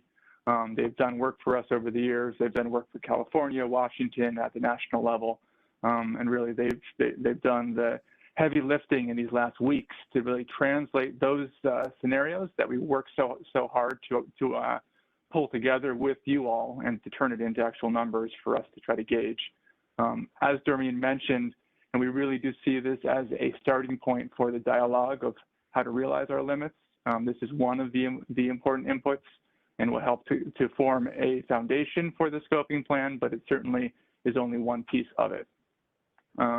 So I do have 100 slides here, but don't worry, I'm not going to walk you through each of them in detail. That could be a several-day exercise. What I do want to get to is I want to give you all a comprehensive summary of the information we have. I want to give you time between this meeting and next to investigate some of this material. We're going to put this all up on the website, and along with even a deeper dive opportunity with some Excel workbooks. And again, I'll have that web link in a future slide. And then as Doreen mentioned, on October 14th, we're going to come back together. We'll be able to unpack some of the sectoral details, get into some of the sensitivities, and then get at some of the actual benefits and costs. So this focus today is really just to introduce you to what we've found. So I really do want to treat this as a multi-part series. So next slide, please. And another one. Okay, so as I mentioned, this is a deep slide deck. We've got overview and key findings. I'll hope to get through the economy-wide results that we've seen. The sectoral results are deep and detailed. What we'll probably need to do is save those for next time, but there are specific questions we can dig into those, as well as we have even more in our backup materials. Next slide, please. So as I mentioned, we have our climate action website, which will have meeting materials. So obviously this full slide deck will be there. We will extract this deck and put it on our resources page. As I mentioned last time, in this resources page, we've already posted key drivers for the reference case and the test run. So those were the cases I showed you all last time. So we've got some very detailed workbooks for those who want to dig into some of those key drivers that give us these outputs. And again, we will put more workbooks on there in the coming days. Next slide, please. And again, next slide. Okay, so it's always important, I think, to level set on where we are before we talk about where we're going. So this is not new information. We maybe have pulled out one more detail, which I think is helpful. So as I've mentioned before, buildings and transportation are our two largest sources, roughly co-equal. They represent over 50%. Within those, we see that space heating and passenger vehicles are our biggest slices, and we have to focus a lot of attention there. We've also noted, though, that electricity and waste have risen to make up a large section of the pie. Electricity has always been there, but waste has kind of joined the top 4 group because of our new accounting. So that's over 75% of our emissions.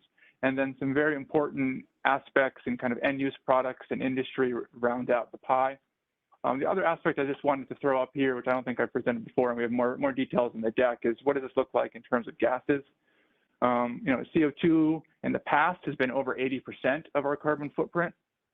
We now see that it is around 60%, and CH4 methane has grown to 35% of our current emissions. So again, it's re-emphasizing the importance of those sources. We also see HFCs are around 4%. It may sound like a small number, but as I've shared with you in the reference case, it will grow substantially if we don't mitigate. The good news is we have ideas, and we also see action at the federal level around HFCs. I mean, this is a global issue, which New York needs to be one part of the answer. Next slide, please. Okay, so just a quick walkthrough on the overview of scenarios. This is not new, but slightly reformatted from what I shared with you last time. We've already walked through the reference case, what we're calling our scenario 1, which is what came from our advisory panels. We then have developed 3 additional scenarios, number 2, 3, 4. What's true, and it really came from the findings of the advisory panels and supporting analysis that we've done over years. When you dig into the literature, you see consistently that there are pillars of any decarbonization, whether it be New York, California, Europe, Asia. We need to see zero emission power. In this case, we have it written into law by 2040. We need to see enhanced and expanded transit and VMT reduction. We need to see more rapid and widespread end-use electrification and efficiency. We need to see higher methane mitigation in ag and waste. I think that was brought up during the previous discussion with our colleagues in the Climate Justice Working Group. End-use electric load flexibility is key. We've heard that from our council members. We've seen it in our studies. And that's going to require a number of things, including consumer engagement and new technologies. So all of those are baked into our scenarios. And I think in some ways, given that foundation, from one perspective, our scenarios may look very similar. And so what I'll try to emphasize is, again, where we see common threads and where we see some key differentiating factors. So scenario 2 is our strategic use of low carbon fuels. And so what does that mean? It means we're including the use of bioenergy derived from biogenic waste, agriculture, forest residues, and limited purpose-grown biomass, as well as green hydrogen. And again, all of that is focused on the hard-to-electrify applications. I guess I can't overemphasize that significant electrification you'll see across all scenarios. And what we're trying to unpack is how do we keep the lights on? How do we keep people warm in a way that's going to look at a risk portfolio? And that's why we looked at scenario 3, which was how do we go even further? And how do we look at a low to no bioenergy and a limited hydrogen combustion scenario. And I think that reflects what we heard today, again, from the Climate Justice Working Group. And what do we need to do to make that happen? We have to accelerate electrification even faster. And we have to look at, are there non-combustion ways of using hydrogen? And then scenario 4 rounds out the group. And really what we saw here is that we needed to articulate a vision for going beyond 85%. And largely that's driven by the fact that what we've seen through aggressive stance and really a fresh look at our natural and working lands, it's going to be a challenge to see 15% net sequestration going into our lands. And so in order to go above that roughly 40 million metric tons of what we think can go into our lands, we would need to look at new technologies for air capture, which I'll get into later. Obviously, these are uncertain. And so what we wanted to do is draw in a scenario that went further. So hopefully there's nothing new in what I said. It's just a quick recap of where we're going for the next hour. Next slide, please. So this is a lot to take in, but what we wanted to do is come up with a qualitative dashboard. And you'll see that these themes will continue throughout the 100-slide deck. And so we wanted to use in this way is to highlight some of the things that are common. And you'll see there's a lot of commonality and what are some of the key differentiating factors. And so, for example, energy efficiency, transit, zero-emission vehicles, there is no modest approach to any of these 3 pillars. We have to have high levels of ambition across all scenarios. What we've seen, though, in scenario 3 and 4 is that we have to go even further in order to accelerate those transitions, in order to have a balance against some of the other resources that we won't be drawing on. So in scenario 3, it balances out the fact that we aren't going to deploy as much low carbon fuel. In scenario 4, we just have to go further. So the key differentiating factor that I want to bring forward here is around low carbon fuels. We have 3 different levels here to really help us explore and understand what low carbon fuel levels might look like. Just to be clear, this is an indicator of the level of transformation. We do not see that there's going to be a large quantity of low carbon fuels. Again, electrification will be the core, but we are looking at different levels and dials there.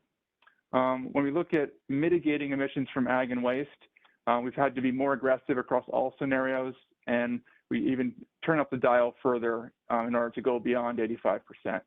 And then again, I think the other, like low carbon fuels, one of the key differentiating factors are these negative emission technologies, where we see that we do need to use them in our first 2 scenarios, 2 and 3. And what scenario 4 do is pressure test, what if those technologies don't emerge? What do we need to do? Next slide. Okay, so some key findings. What I want to serve up here are some of the key takeaways right up front, and then I'll unpack them in roughly 20 slides, maybe a little more. So, I think we've recognized that the achievement of our reductions really requires action across all sectors, and that just was made even more clear when we considered our new accounting practice. There is no sector that can be left behind. Everyone must transform. They'll transform at different rates, and we'll have different answers, but we do need kind of an all of economy, all components of the economy, private sector, public sector getting engaged. In terms of energy efficiency and electrification, so they are essential parts of every pathway. And what I've unpacked here are just some of the milestones that we're drawing from some of our analysis. So in all scenarios modeled, zero emission vehicles and heat pumps, so that's the core for getting the carbon out of our transportation and our buildings. If you recall from that first slide, the biggest slice of the biggest wedges are light duty vehicles and building heating. That comes a majority, what we see is that they become the majority, these heat pumps and electric vehicles, of new purchases by the late 2020s. So that's in this decade. And that fossil emitting cars and appliances are no longer sold after 2035. So what does that mean? Some numbers. What we're seeing across our scenarios is between 1 to 2 million efficient homes that are electrified with heat pumps by 2030. And we see that approximately 3 million zero-emission vehicles, which will be, in our modeling, showing us mostly battery electric by 2030. So these are really transformative numbers. You know, we have thousands of vehicles on the road. You know, we have seen over this recent years around 100,000 electric vehicles have come into the road. So we're talking about stepping that up orders of magnitude for both of these areas. This is unprecedented rate of adoption for novel and potentially disruptive technologies. And disruption, I think, is neither positive nor negative. We're seeing new opportunities, new functionalities in these systems. We're able to get emissions out of your indoor airspace. I think drivers of electric vehicles are seeing new options and functionality that they hadn't yet realized were possible. We also want to recognize that with this disruption comes change. And that really means that the consumer decision-making will have to play a large role. We are pivoting from thinking about how to transform our supply to thinking about how we continue the arc of our supply transformation and bringing it to everyone's lives. And think about how do we empower consumers to make those choices now so that we can get on to this further bending of the curve. We're also seeing that there's a substantial reduction in vehicle miles of travel and increasing transportation access. So that's about expansion of transit services in a way that meets communities where they are. It's about smart growth and inclusive and equitable TOD, and also about how we better manage our transportation system. Next slide. So as I think I've said before, but it's worth repeating, the wind, water, and sunlight are going to power the majority of New York's economy. As we electrify, it will mean not just your lights, but your cars and your home heating systems. Even with aggressively managed load, and we have looked deep at wide and how to further animate buildings to make buildings part of the answer, how to think about how to shift this new growing vehicle fleet that will be drawing electricity from the grid in a way that's smart. But even with those very aggressive, we see that at least a doubling of our overall electric needs is going to occur, which is also matched by nearly doubling of our peak needs by 2050.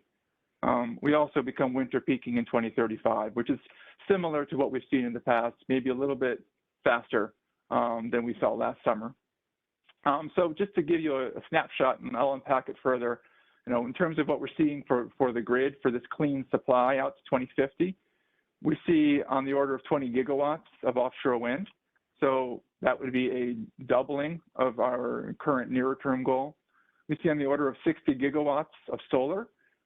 Really, we're seeing that the 10 gigawatts that the governor just announced of distributed solar, coupled with the likely 10 gigawatts that we'll see of large scale, is the correct down payment and the correct path to get towards this long-term vision in 2050.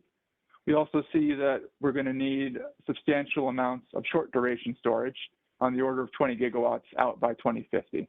And that is necessary to complement these intermittent resources, but that's not enough. And we see there's a substantial need for firm zero emission resources. Examples are green hydrogen and long duration storage technologies, which will play an important role to ensure that our lights stay on beyond 2040. So pivoting to low carbon fuels. So low carbon fuels such as bioenergy and hydrogen play a critical role in helping us to decarbonize those challenging to electrify end uses. Just some indicators we're seeing from the work that by 2030, we see the emergence of markets that will adopt green hydrogen. Again, we think there's time for the on-ramping and to build up this new industrial base. And some of the early applications we're seeing are medium and heavy duty vehicles and some of those high temperature industrial processes that we all talked about earlier today. We do see additional promising end use applications into the future, things like district heating and other non-road transportation like aviation. I do want to honor here Bob's point that he's made, Bob Howard's point that he's made several times, which is really a cautionary tale around thermodynamics of hydrogen for heat. And I think we absolutely agree that we have to look at how we use our precious wind, water, and sunlight and stretch those electrons as far as we can, and really look at what are those limited and very important, hard to electrify applications. And then we see that we can pull out the arrow out of the quiver that is hydrogen potentially. And then thinking about our non-CO2, non-methane emissions is our refrigerants, our HFCs. So we have to dig into a transition towards low global warming potential refrigerants and think about how to manage those better out into the future. Next slide.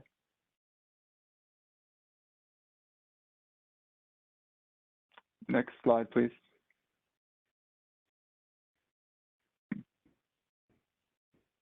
Hopefully, maybe Doreen, is my volume working?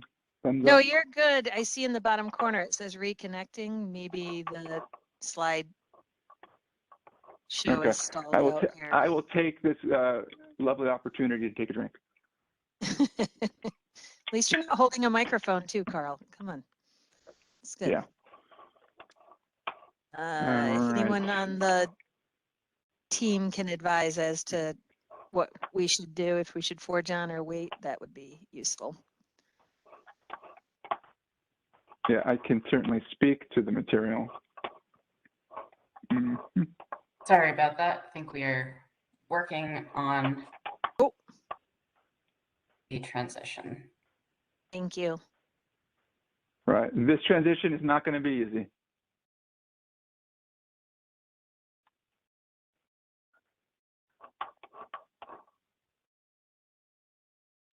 All right. There's one more key finding slide. Maybe what I'll do is I'll just speak to it now to give you a preview, and then we can pull it up once it comes back. So just the kind of third set of key takeaways, focus on, first of all, our sequestration. So I already spoke about some of the kind of opportunities that we have to think about working lands. We see that a large-scale carbon sequestration in our lands and forests and negative emission technologies are going to be needed. So what does that mean?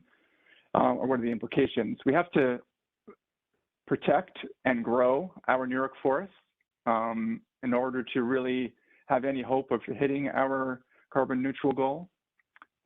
We do see that negative emission technologies like direct air capture may be required if we can't exceed 85%. I think we're on slide 40, if you can jump there.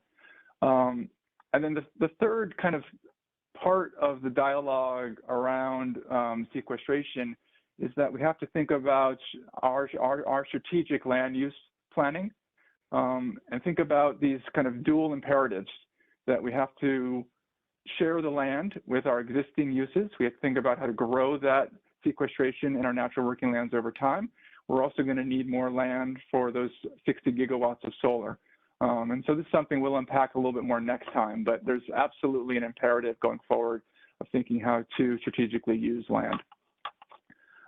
As was mentioned earlier, we see that it's necessary to mitigate further methane emissions from both waste and agriculture.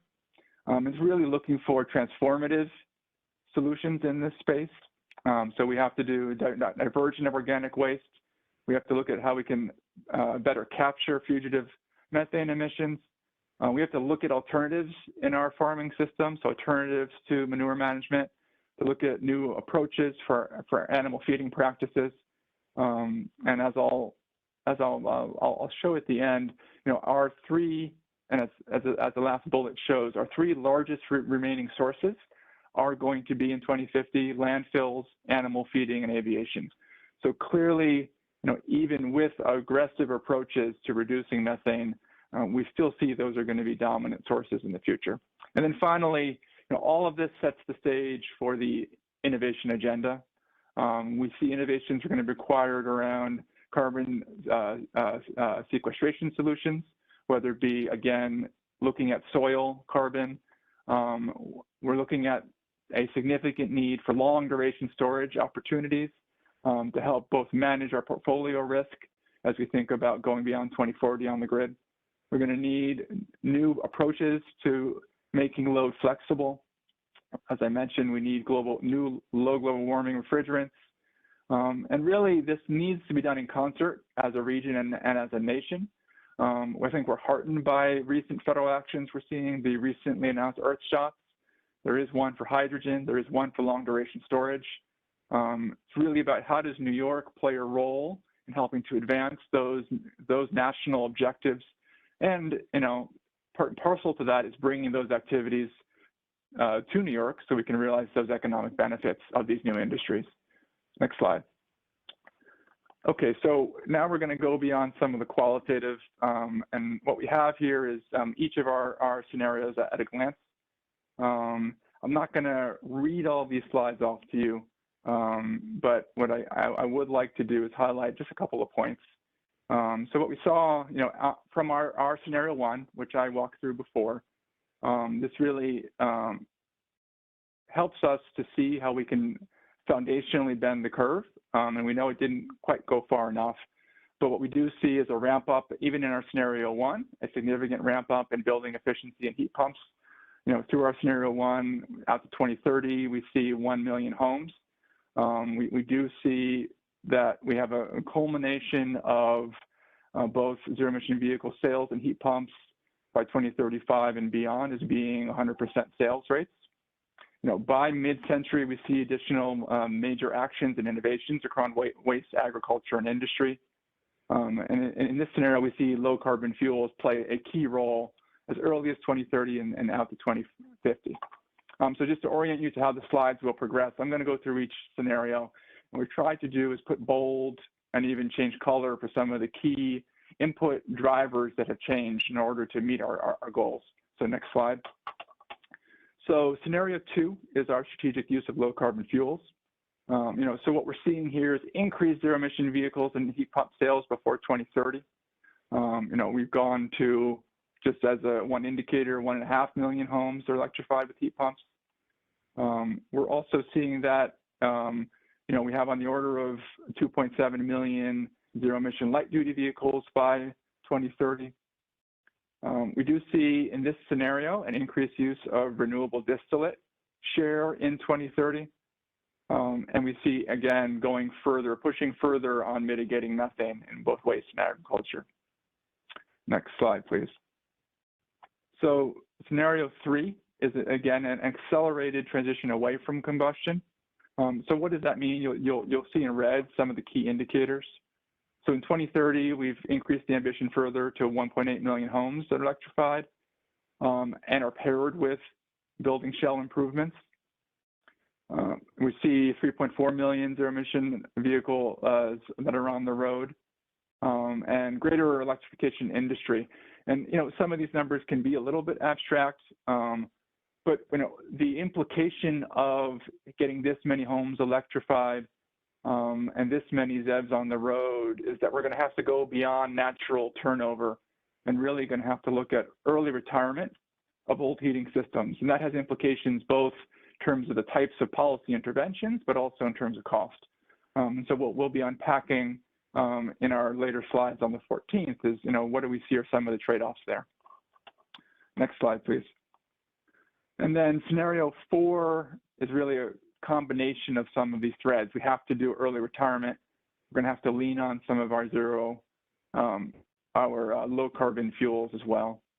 And then obviously we're going to have to even go deeper into some of our non-CO2. One of the other levers that we've pulled here is being more aggressive around our VMT reductions. So we see a substantial increase in more of the mobility options in this scenario. And, again, we'll need to think through what would be the policy implications of those combination of both changing out vehicles, but also bringing in yet more VMT reductions. So I will go to the next slide. And I think that's a good time to pause because that was, I think, a fair amount to take in.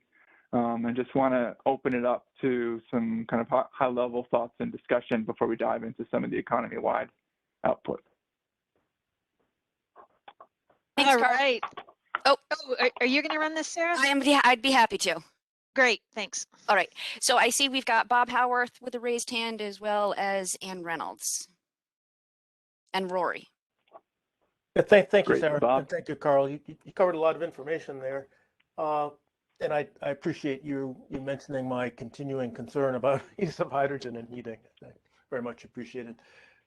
It's clear from what you've said, and it's my sense going into this already, that the sectors we really need to pay attention to are the heating building sector and the transportation sector.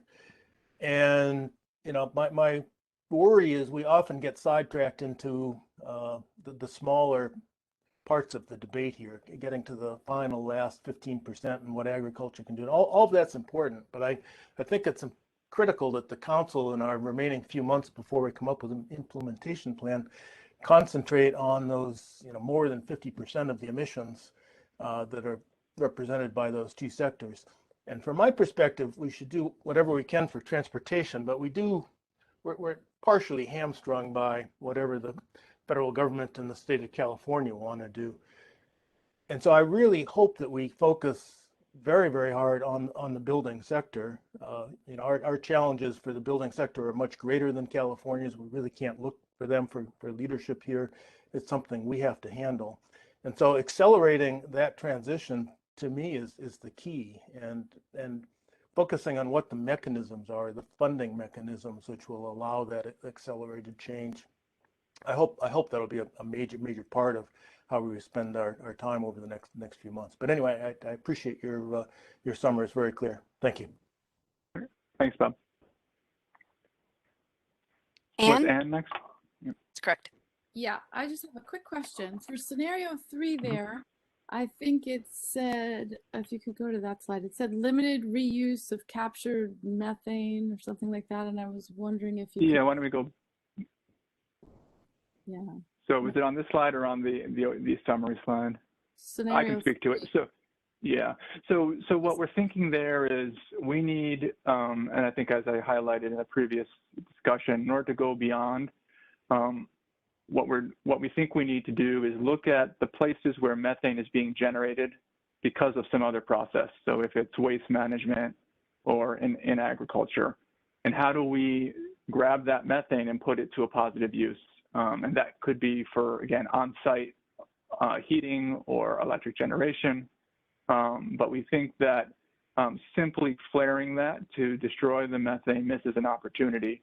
And in order to realize us going beyond 85%, we're really going to have to try to put every aspect of our system towards our energy services.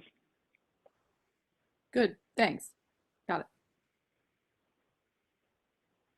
Then I see Rory Christian, Dennis Elsenbeck, and Raya Salter are the next few. Great, Chair Christian, nice to meet you. Likewise, thank you. Thank you for the presentation. You know, I like the presentation of the analysis, and I just want to confirm a few things regarding 100% penetration of bus sales and electric vehicle adoption. The assumption at these points is that all new purchases of those vehicles will be EVs. So not necessarily existing fleets will completely decommission, but that going forward, any additions will be. Okay. Just wanted to confirm. Yeah, that's right. That. Yeah. Yeah. So one of the aspects of the modeling, which we can certainly brief you on, is we have a detailed stock rollover model. So it actually looks at how many of these vehicles and homes and appliances are going to turn over. And so a key focus there is what is the percent of sales, and then it works itself into the economy. Got it. And when you move from scenario 1 to 2 to 3 to 4, you have the increasing growth of electrification happening through the form of EVs, greater adoption of heat pumps. Do you also have a commensurate increase in availability of renewable energy associated with meeting those needs modeled in? You do. Okay. Just wanted to confirm Yes. that. Yeah. Yes, absolutely. And we do have a couple slides for the next part that will show that. Yeah.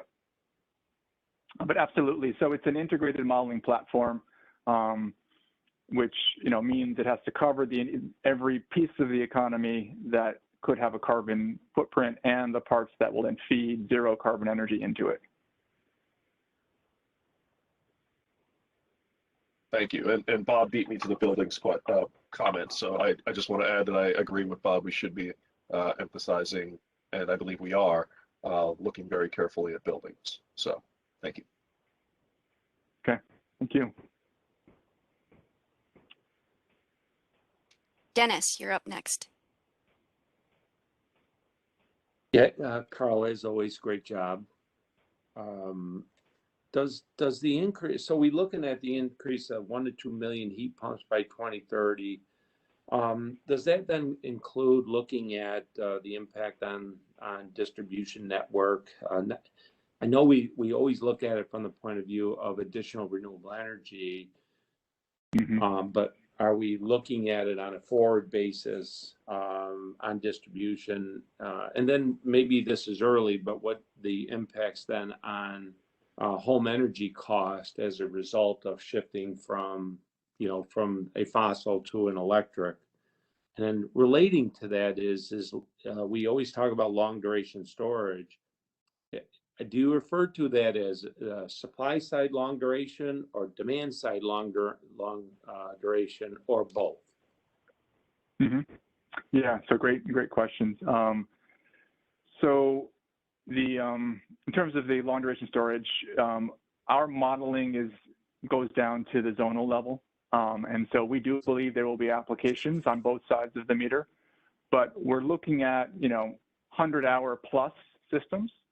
So the prototypes that we've seen tend to have a fairly large physical footprint. If you look at some of the kind of new metal air technologies, so it's more likely to be the case that the long duration will have to be kind of grid scale.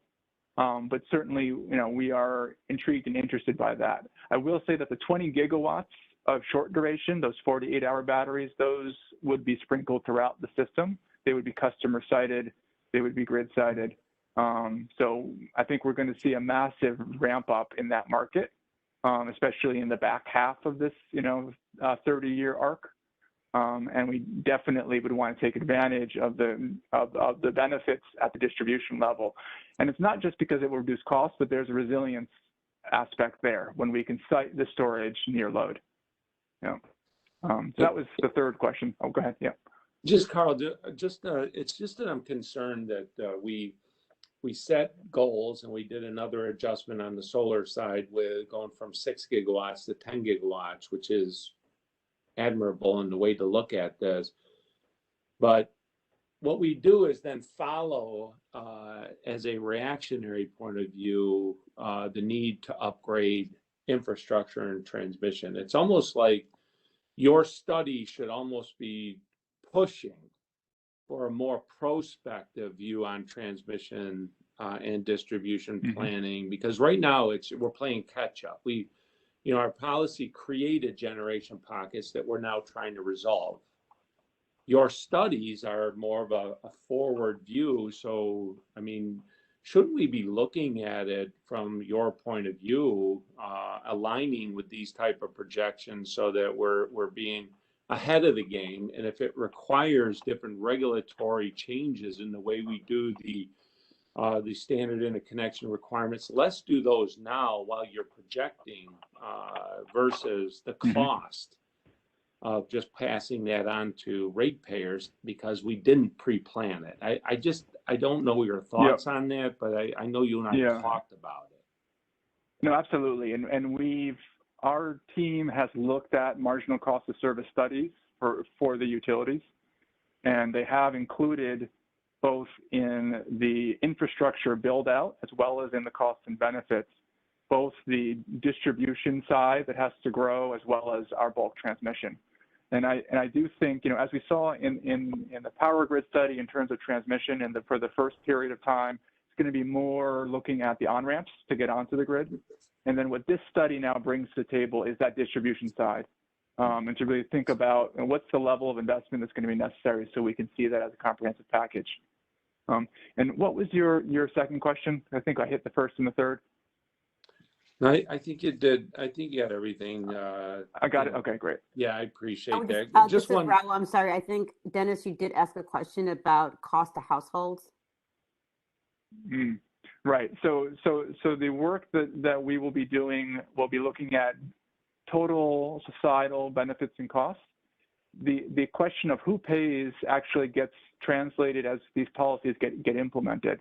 So as an example, it would be, if there are certain levels of incentives for certain technologies, kind of how the consumer feels those eventual costs could be shifted. So we will be specifically highlighting by sector, what these net costs will be. And then we can think about as a later stage, as regulations play out, then we'll get into the details of who and how those payments are made.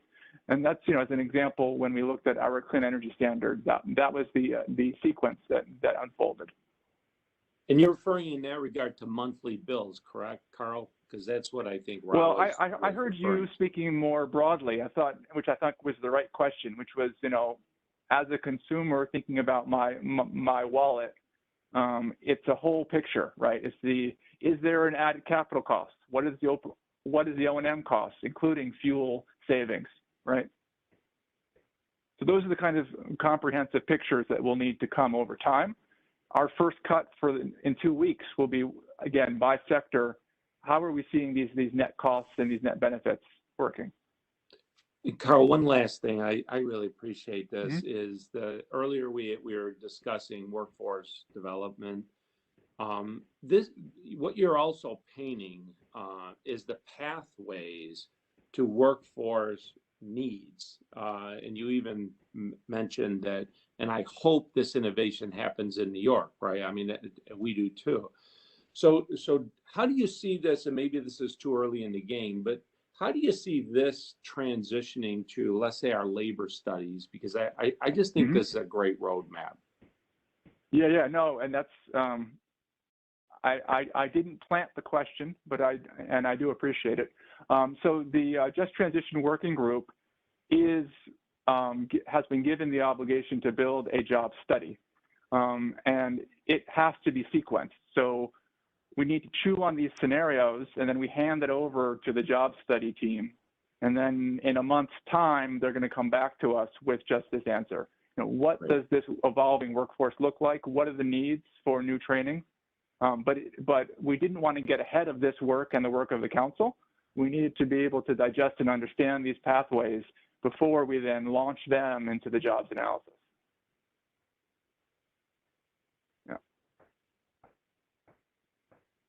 Raya Salter. Hello, thank you so much. This is fascinating. I really look forward to digging into it. I've got, and thank you so much, Carl, and I've got really two questions. The first is if you could, for my benefit and perhaps others, revisit and very clearly state the scenario that represents the decommissioning of fossil fuel infrastructure in New York State, and just make very clear where that pathway lies for us. And second, again, as was echoed by earlier comments, continue to be very disappointed at the emphasis on this last mile, this last 15%, when we know we've got so much to do, that our plans are already not ambitious enough, and the initial drops are clearly more important. And so that one question that relates to that is, I'm just interested to know, has there even been a risk and codependency analysis here if it even justifies this last 15% scenario planning? And I think we need to stop this emphasis and focus on what can be doable in our near term. So those are our two questions. Right. Yeah, that's great. And so maybe that second one first, in terms of kind of getting to the last mile, I agree we probably spend a disproportionate amount of time on it because of the complexity and uncertainty. I hope in our slides, that we've thoroughly emphasized what the pathways looks like and how the steps along the way. There's a lot of commonality. I think there's more commonality in what we need to do to decarbonize and deeply electrify our end uses. And so I think your point is a great one, and certainly one that I think needs to translate into the actual scoping plan itself, right? What will be the emphasis for the words, and how will we draw attention to some of these key findings? So certainly agree with that. And then just in terms of portfolio management, I think part of the risk assessment for the hard to electrify end uses is one that all of the panels did engage with over time. And gave us their feedback of some of the different levers that they thought could be pulled. And then as we looked at this new accounting system, we saw that some of these levers might have disappeared. I think there were recommendations we saw that leaned into, as an end state, more of a reliance on bioenergy. And we've seen that because of this new accounting, we just can't have it be a large part of our overall footprint. And so I think we've looked at the levers that we have available, and we've tried through these scenarios to give you all a sense of different portfolios that could manage that end state risk.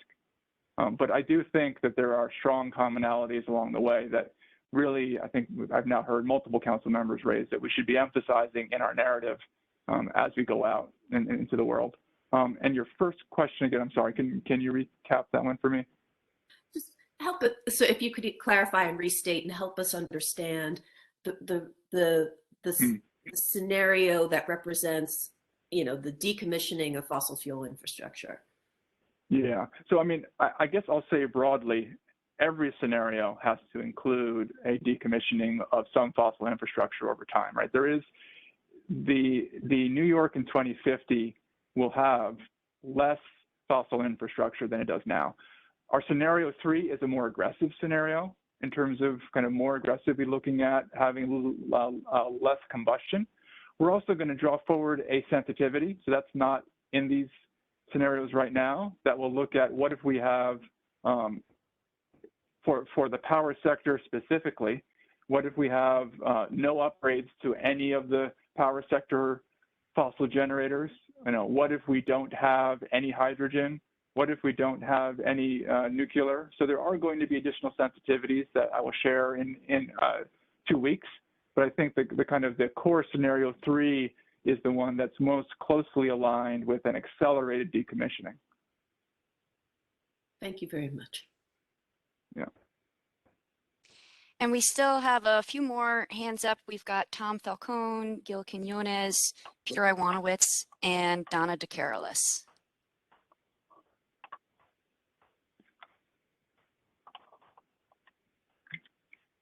Right, should I go next or? Please. Okay, well, first I just want to thank you, Carl, because I've been involved in many planning studies like this, and I know how hard it is to actually extract out of all the data the really key points. And so first I want to thank you for really illustrating for us in red and bold and green. It takes a lot of work, and I imagine you went through a large number of drafts to really pull out what's key about these scenarios and what does it mean and how actionable each one of them is. So thank you for your efforts and the efforts of the team. One comment, I do agree with Dennis on the need to focus on the build out of the transmission and distribution infrastructure. I would just mention, though, there are a lot of ongoing efforts in that area. There's efforts at FERC right now. It's a key focus of the Biden administration to focus on transmission planning.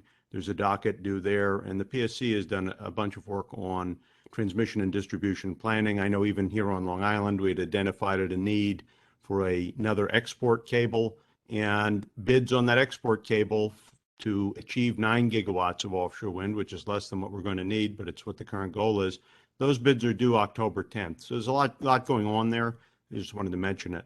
My question, getting beyond the statements, was really to the point that's come up in your remarks. You mentioned at a high level, and I know we'll get into it more, some of the high level numbers, 20 gigawatts of offshore wind, I think it was 60 gigawatts of solar, 20 gigawatts of storage, that's 4 to 8 hour duration. And then the big hole, which is the long duration storage, you mentioned 100-hour plus, and certainly to make an electric grid work, you have to be prepared for events that can be multiple days, and that's the real gap. There's a lot of potential technology there. Nobody knows which ones are going to be right, green hydrogen or other things that are out there. I guess my question, though, is can you give us what the order of magnitude of that is? It's, in my mind, 60 gigawatts of solar, 20 wind, 20, but, what do you think that need for long duration is? What does that look like? Yeah, and I do have a slide on that, but it's, what we're seeing is on the order of another 20 gigawatts of zero emission firm resource. Okay. So it's a tens of gigawatt scale. Yeah. Great. Thank you. Gil? right. Who was next?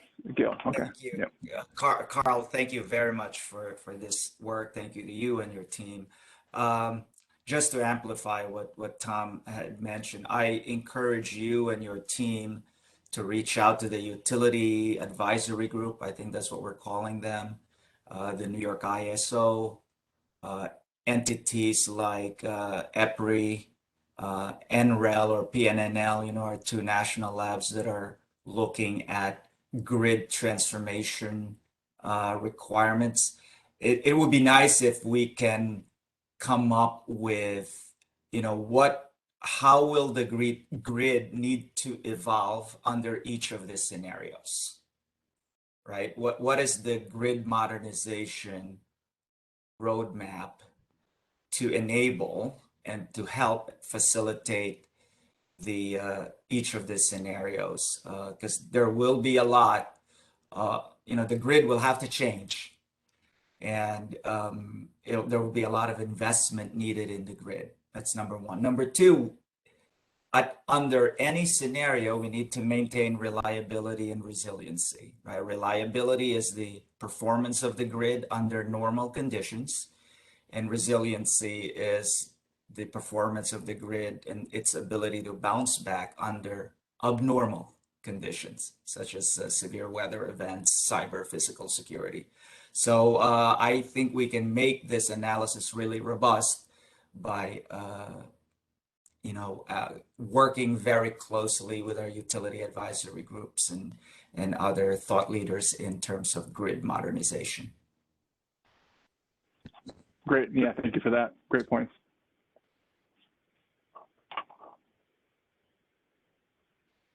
Peter?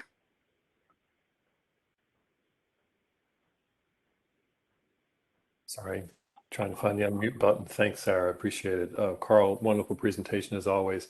I have a couple of, maybe they're too granular, but they get at the point that I think Bob Howarth was just making and a point that Gil was just making about the sort of need to deal with transportation sector emissions. And in scenario sort of 3 and 4, to what extent do the modeling does it continue to project the early analysis that we got from E3 in the summer of 2020 that we'll have more vehicles on New York roads, particularly passenger vehicles, than we currently have in 2050? Or are we starting to appreciate that the only way to hit these climate goals is to have fewer vehicles? Yeah, I don't have the vehicle count on me, Peter, so let me get back to you. We are in scenario 4 really looking at mode shifting in a much more significant way than we've seen in the past, in the order of a 15% reduction in VMT. I'll have to see kind of how that's translated into vehicle ownership. But our key indicator are the vehicles on the road, and we're having to see a substantial shift in this scenario 4. And again, that's getting people out of single occupancy cars and into biking, walking, and other modes of transit. Right, great, thanks. Yeah, I look forward to seeing that number. That's always been sort of disturbing in the back of my head, that we would go through this entire process and have more vehicles on our roads in 2050 than we have now. The other thing I was sort of asking about, and I've raised this in other meetings, is the relationship of vehicle to grid technology. I know everybody's concerned about load and all these electric vehicles, but on a day like today, my car is charging up here at home off of solar power PV rooftop. I'd love to be able to discharge that power back into my home at night. The vehicle I have doesn't do that, but with Ford making an announcement, I know that Gil and the team has been working with school districts and vehicle to grid with school buses. How much is the modeling sort of contemplating the energy storage component of what motor vehicles will become? Because whatever number of vehicles we have on the road, if they're battery powered, they're going to not be just cars and vehicles. They're going to be energy storage devices. So. Yeah, no, there's absolutely a significant amount of vehicle, both flexibility and then exploration of how it can those mobile batteries can help to serve the grid. And so the reason why we're able to have a doubling of energy and a nearly doubling of peak is because of those, the active smart charging. And then we'll be looking at a sensitivity of even more aggressive load flexibility and vehicle interactivity. So that'll be one of our sensitivities to really show even further promise around flattening, and having a better utilization of the wires that we're going to have to build. Great, thanks. I'll look forward to more of this stuff being unveiled for us in 2 weeks, I guess. Yeah. And, some of it's in this deck, so I want to encourage you, once we publish it, to dig in, but we'll have more as well. Thanks. Donna? Thanks, Sarah. Thank you, Carl. Carl, please don't view my short list of questions as all the questions that I have, because as you said, there's a lot here. So I look forward to this being posted so we can dig in more. So thank you. One question, I have a few. So one is, I'm curious how the dual fuel or kind of the hybrid heating solution that was talked about last meeting is included, or is it included? I think it is somehow. So I was interested in that. Mm-hmm. Do you want me to keep going, or should I? I'll keep going. And yeah, go for it. Yeah. Okay, thank you. And then the second one, it kind of related to Dennis's, but I'll just add it said in a different way. I was curious about this, so the pace of transition, the varying pace of transition. It's all transitioning substantially. A lot of electrification, as we've talked about, and I'm curious, how do we know the distribution side of the transmission is ready? How do we match the pace of transition with the readiness of the local systems? We think about old neighborhoods. I live in one. How do we know they're ready? So if I'm mandated to convert, how do I know my system's ready? And then, and I know we've talked about this as well. Consumer cost, and I know it's going to be a cost benefit analysis, but this is such substantial transition. And I think this goes to Gil's comments about getting the utility consultation group involved. I think that's really important. All of us as utilities are really focused on consumer affordability along with reliability and resilience. And so I think it's important to be able to understand, what would this cost a consumer? I just think it's something that's important for them to know. So with that, I guess I'll say thank you very much and turn it back to you. Yeah, sure. Yeah, so let me try to address those. Some of those were interrelated. So in terms of the hybrid heating, that is in our scenario 2, and I have a slide which I think we'll have time to get to, where I compare the grid peak across each of our scenarios, and you'll see there's a substantially lower peak in scenario 2, and that's because of this hybridization. In terms of kind of pace of transition and distribution needs, we will be quantifying the kind of scope and scale of distribution needs at a high level. Again, this is not a detailed utility by utility plan. We look zonally and look at how load will change and grow and the shape of that load, and come up with an estimate of what that distribution cost might be. We absolutely need to engage with the joint utility work group. I mean, I see this as a starting point for that conversation.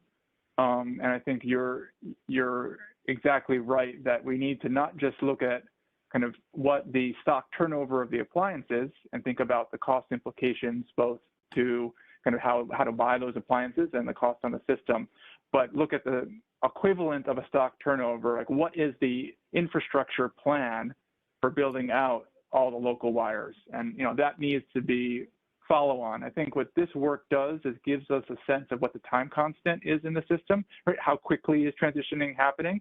And we need to unpack, how will infrastructure need to change, and what are going to be those critical path questions? Is it going to be in our urban centers and thinking about the old building stock? Is that going to be the critical path? Is it going to be in our kind of more distant and desperate rural communities, and maybe at the end of a radial line? I think those are the right questions that we're going to have to unpack and figure out, for each community, what does this look like? And what type of roadmap will they need to have? And to be clear, the panels weren't calling for mandates in the next decade. Really, mandates, I think they recommended happen later. So what we see in these early years are about how can we incentivize consumer choice and empower consumers to make those decisions. And that more likely than not means we're going to be needing to go after regions of the state where you can see early adoption, and maybe it's because their home has a 200 amp panel. Maybe it's because the infrastructure is there to be able to absorb a new large commercial building that's switching to a ground source heat pump. So I think we're going to see it play out in the state in different regions and in different ways. But it's certainly going to have to be the case that we are empowering those choices to happen. And then consumer costs, obviously it's a theme that we're hearing clearly. You know, we'll need to think about for those net costs, how we can translate those into ways that we can understand them, right? So what does it look like if it's spread over the entire economy, right? We have our trillion-plus economy. We can absorb a lot. So that's one view of how those costs might play out. But then let's think about it in terms of energy infrastructure. And, you know, what's the cost of these transformations as compared to what we're investing in our energy infrastructure, you know, business as usual, right? We have an old system that we have to upgrade over time. If you looked at New York City's pathways, that was an interesting lens that they brought to bear, was to say, we need to upgrade these buildings and this infrastructure. We're going to be spending billions of dollars, both on fuel, but also on the infrastructure itself. So what is this incremental cost in that context? And then I think, you know, how can we bring a lens that brings it more down to the household?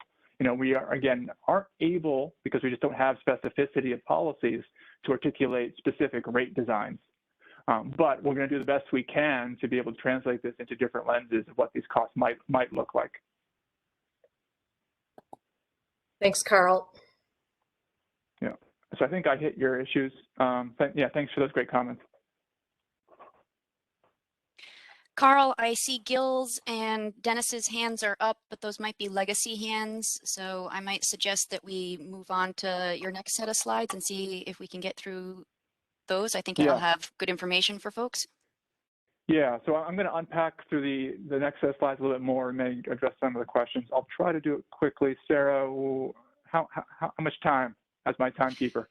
I just need, I would say, 5 minutes at the end for next steps. Okay, thank you. All right, next slide. And so this is more of a bookkeeping slide just to show each of the scenarios, what the limits are, how they go at them. There's nothing particularly new, it's just laying them all out. You'll obviously see that the green, which is our scenario 4, goes beyond our limit. And our scenario 1 that we know fell short, and we made up for that in the rest. Next slide, please. So what I want to unpack for you all, which I think is a particularly useful end, is the final energy and what is the distribution of final energy over time? What is the arc of those curves? So I've got a few slides here that look at final energy. On the left are the absolute TBTUs, so that's the energy unit all in one. On the right is the percentage as each of those energy sources. And why that's important to show that is that you'll see that we've really bent the curve on end use. We are hypothesizing, and we have kind of our numbers to show it, that we can cut final energy in half through this plan. And that's pretty much true across all scenarios.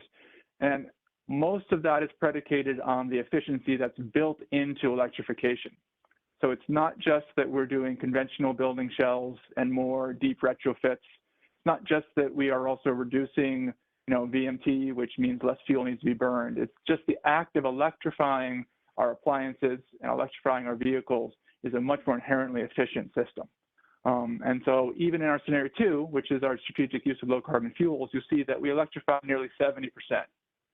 So it's going from 20% today up to 70% in the future. So that's what I meant by some of the commonalities, is that we see deep electrification over time. So what you'll see is a difference between the scenarios is a little bit that endpoint, but also the rate at which we actualize that. In our scenario 2, we see hydrogen could play a role on the order of 10%. We don't, even in this strategic use of low carbon fuels, we're not seeing those delivered fuels as being the dominant source for end use. And we are seeing bioenergy across our various uses, predominantly for aviation as an important piece, up to almost 15% of our final energy use. You'll see that in all cases, natural gas sees a significant change over time. You'll see that in this scenario, there is RNG that's being mixed in. And that's, again, very targeted uses for, again, some of those large users that need high quality type of heat. So that's our strategic low carbon fuel use narrative. Next slide.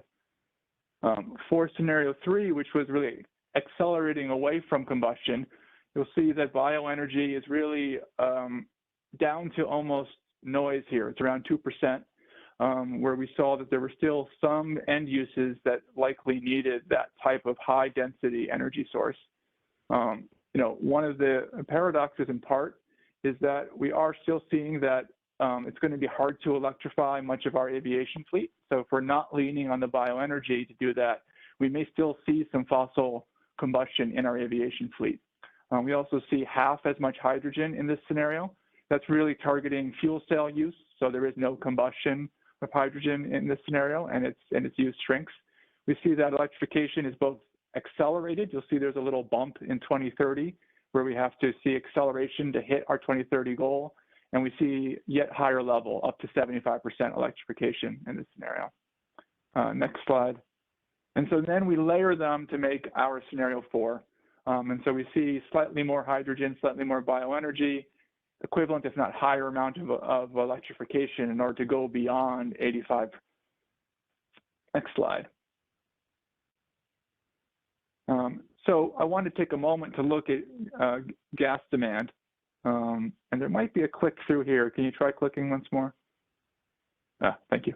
Oh, back one. That's it. So we see across all of our scenarios, there's going to be a substantial shift in the end use gas demand. Again, given our overall accounting, it's an inevitable outcome that we're going to have to see a reduction in fossil gas use. And our AP recommendations, which is that top line, did a substantial push out to 2050, but ended up backloading that transition. And what we saw in 2030, to hit our goals, we're going to have to accelerate that more quickly than what the AP recommendations brought forward. And so, you know, we have around 1,000 TBTUs of gas and end uses today, and we end, you know, anywhere between 100 and 200. And what does that end state look like? That's what this graph on the right shows. And so across all scenarios, we see it being either half or mostly hydrogen, and then a small and very specific use of any RNG. So this just gives you a sense of the magnitude of the gas transition that will need to unfold if we're going to embrace the full accounting of both upstream emissions and counting all of our biogenic CO2. Next slide. So I want to talk a little bit about what the electric system looks like. As I mentioned, across all scenarios, we see that we're going to have to double. Our original AP recommendation, again, backloaded some of that electrification. We're having to accelerate it and bring it forward. And so we see, you know, as early as 2025, we start to deviate from our reference case in terms of load growth, and it only accelerates over time. We also see that to make the hydrogen, for it to be green hydrogen, we have to actually make it with electricity. And so we see a meaningful amount of electricity on the order of 40 terawatt hours as compared to load, which is getting above 300. So I wouldn't say that the hydrogen electrolysis is a dominant new load, but it is a meaningful new load on the system. It also provides for us some interesting flexibility. And depending on assumptions around utilization of electrolyzers, we can see that creating hydrogen actually helps us to balance the grid. And we can make that hydrogen during times when we have very cheap solar and potentially less need in the summer as we put more and more efficient heat pumps and we become more of a winter-focused system. We can better utilize the full capacity of the grid and balance seasonally with that hydrogen use, or in this case, hydrogen generation, which will turn into use. Next slide. So looking at the peak, that is one differentiating factor when we look at different scenarios. So as I mentioned, we have, you know, nearly doubling of peak, even with very aggressive flexible loads. We know that the peak could be higher if we do unmanaged electrification. You know, we've seen other studies that could take the peak up above 60. We also have been looking at sensitivities that have even more aggressive flexible load. How can we really animate every type of end use? How do we have batteries acting both stationary and mobile? And we think there is the opportunity to actually have that peak be even lower. And that, to us, sets an agenda for innovation, sets an agenda for creating market structures that will allow us to realize this peak management. And what I mentioned earlier is that scenario 2, because of the very strategic use of delivered fuels, we're able to substantially reduce peak. And so we'll be seeing how that plays out in terms of cost trade-offs, that if we can use our strategic low carbon fuels, we might be able to save on building out our wires.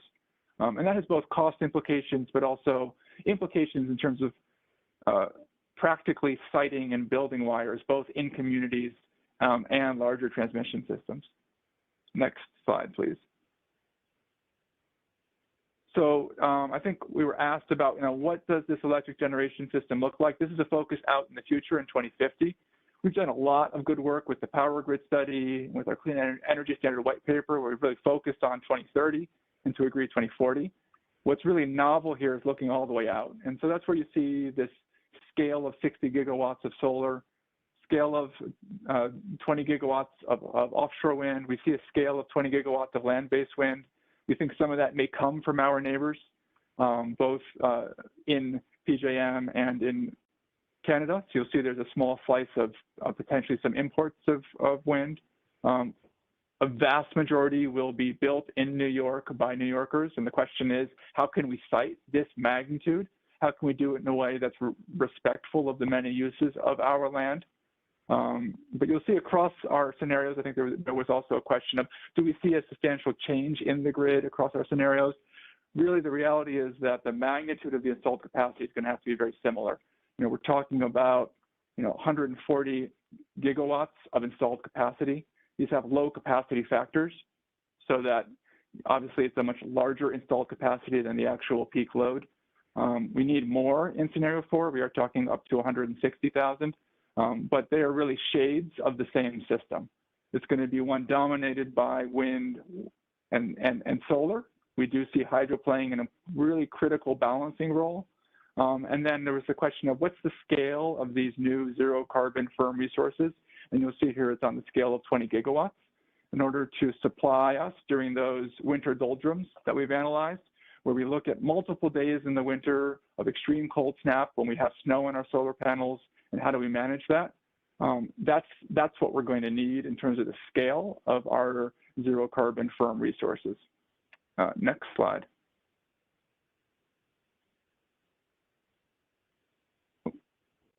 I don't know, are we frozen again? Oh, there we go.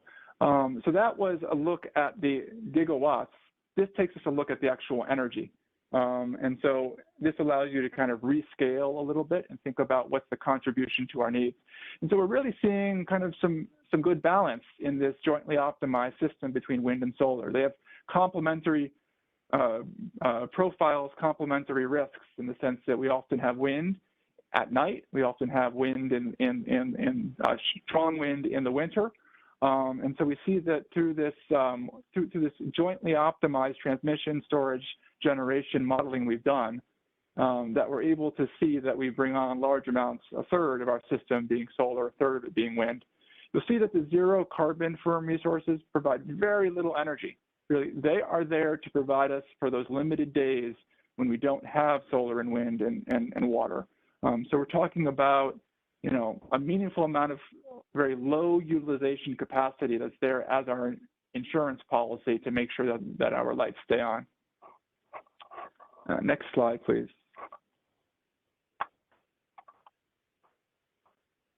Okay, so I did promise last time I would unpack bioenergy. I know this is I want to respect the request to not dwell on the last 15%, but I also know that this is an important topic, at least to understand what our team has assumed. And so I got just a couple of slides here, and then I'm going to wrap up. So our feedstock supply, we looked at sources at the federal level, DOE's billion tons. We've also looked at NYSERDA studies. We've done over the decades in-state potential studies for bioenergy. We've also have some new work that we'll be publishing with this specific pathways analysis that we've done with other consultants. And then we adjusted all of those rich studies based on what our advisory panels have given us over the past months and some of the academic partners that have been brought into this dialogue. And so what we look at is that we, as we allocate feedstocks, we look at several variables. We look at what's the production cost of these fuels as compared to the fossil fuel prices, and what's their overall opportunity to reduce emissions. Because we're now counting CO2 emissions from the combustion of these fuels, they are not zero emission, but we do see that they drop emissions. Something like RNG actually has one of the greatest emission reductions because we're now doubling what the fossil fuel footprint is. And so RNG has around half of the carbon footprint of its fossil point. So that's, these are the variables that our team has taken into account.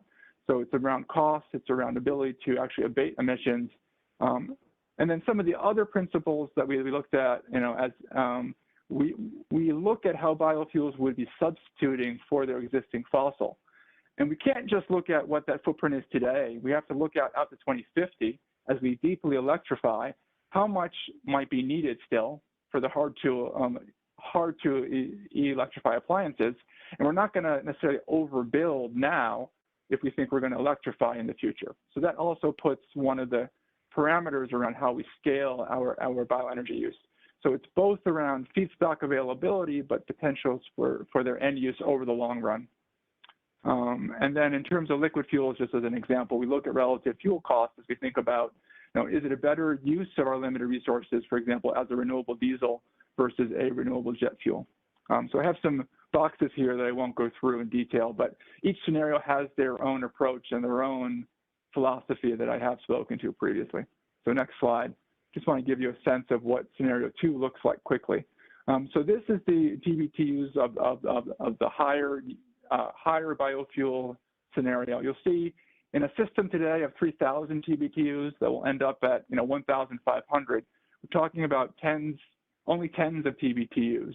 And so we see from our agriculture and forest residues on the order of 70 TBTUs, some of our waste available energy is on the order of 40, and then some select grown biomass that's looking at what can be sustainably grown that wouldn't displace other end uses only in state on the order of around 100 TBTUs.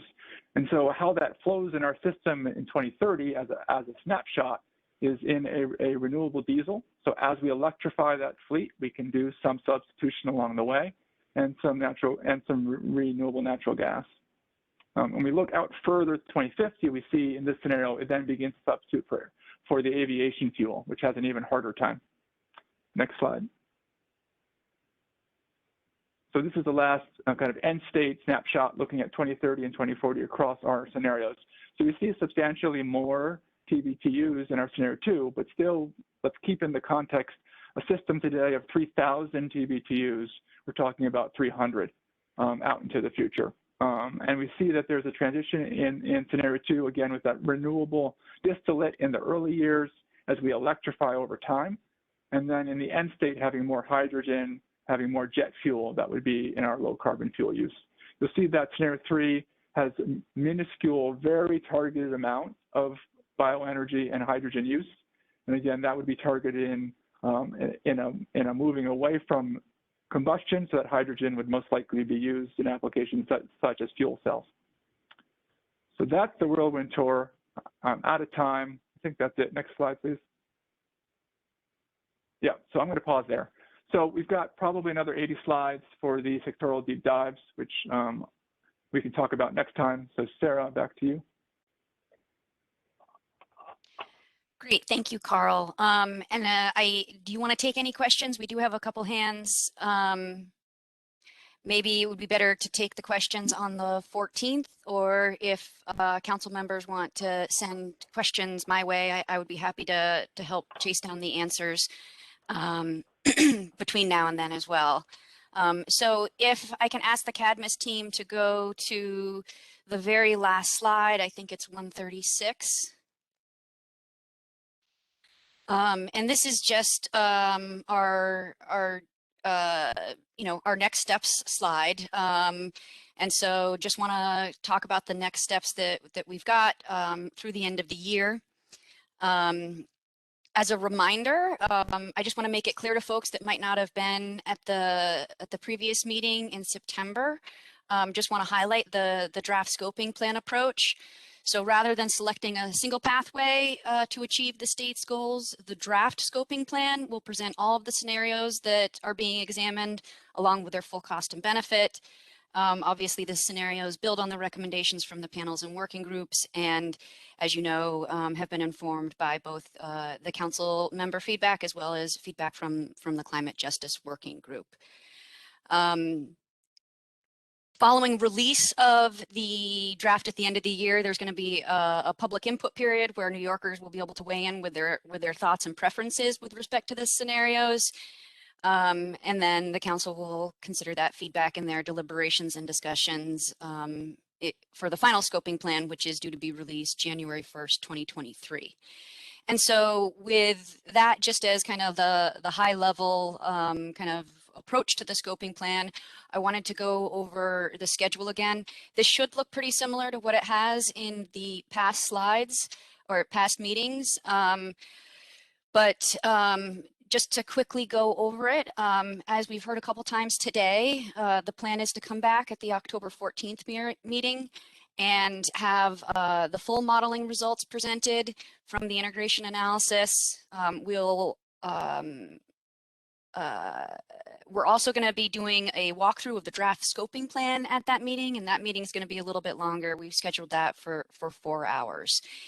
The intention is that based on the feedback that we get at the meeting, staff will take, I would say, 7 to 10 days, depending on the feedback, to draft the scenario information to get that into the draft scoping report, draft scoping plan. And so that would be designed to meet more of your expectations based on the feedback at the 14th meeting. But we'd get the draft to you at the end of October.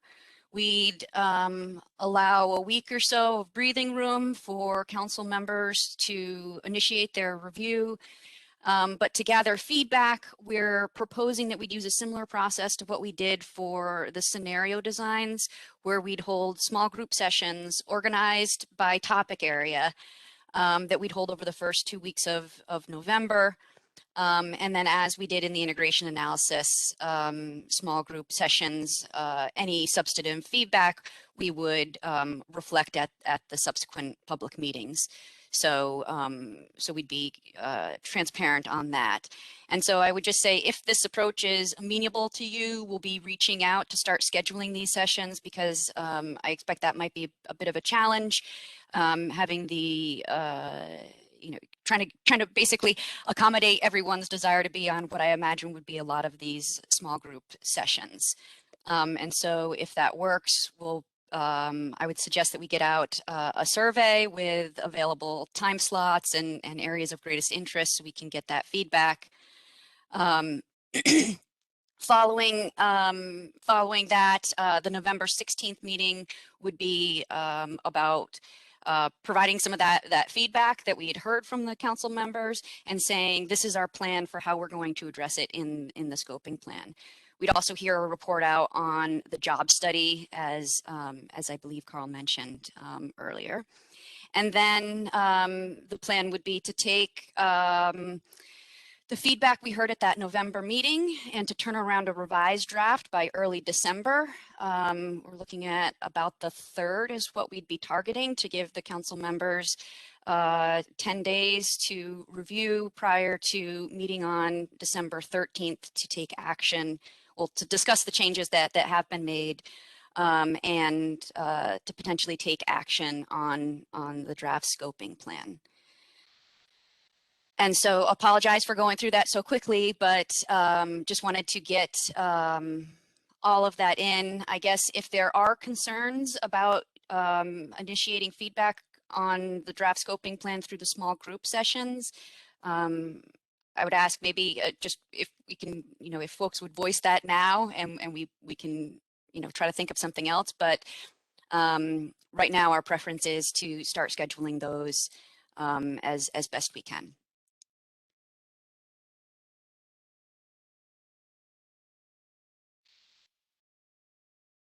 I see there are a couple hands up. We are just about at time, but I see that Dennis had his hand up. as well as Raya and Peter. Yeah, I'm sorry, Sarah. This was more. I was trying to make a point on load forecasts with Carl, but I can follow up with that. And at the 14th, at the meeting on the 14th of October, we can also take additional questions there too. All right, fantastic. My question, and you can also perhaps answer that later, or actually now, if you know, how will the process for the criteria and articulation of the disadvantaged communities piece flow into this timeline? So as I understand it, the short story is I need to work a little bit more with the folks on the Climate Justice Working Group. I understand that they were aiming for a November vote on the disadvantaged communities criteria. I'm not sure. I've heard that maybe that it would slip a little bit from there, and so I would say that if we don't yet have the finalized criteria, we won't have the finalized criteria. If we have the initial criteria they're putting out for public comment in time, we will certainly incorporate it into the scoping plan, the draft scoping plan. And if we do not have it, I would expect that we would try to represent where the Climate Justice Working Group is in that planning and try to get that incorporated as quickly as we can following that.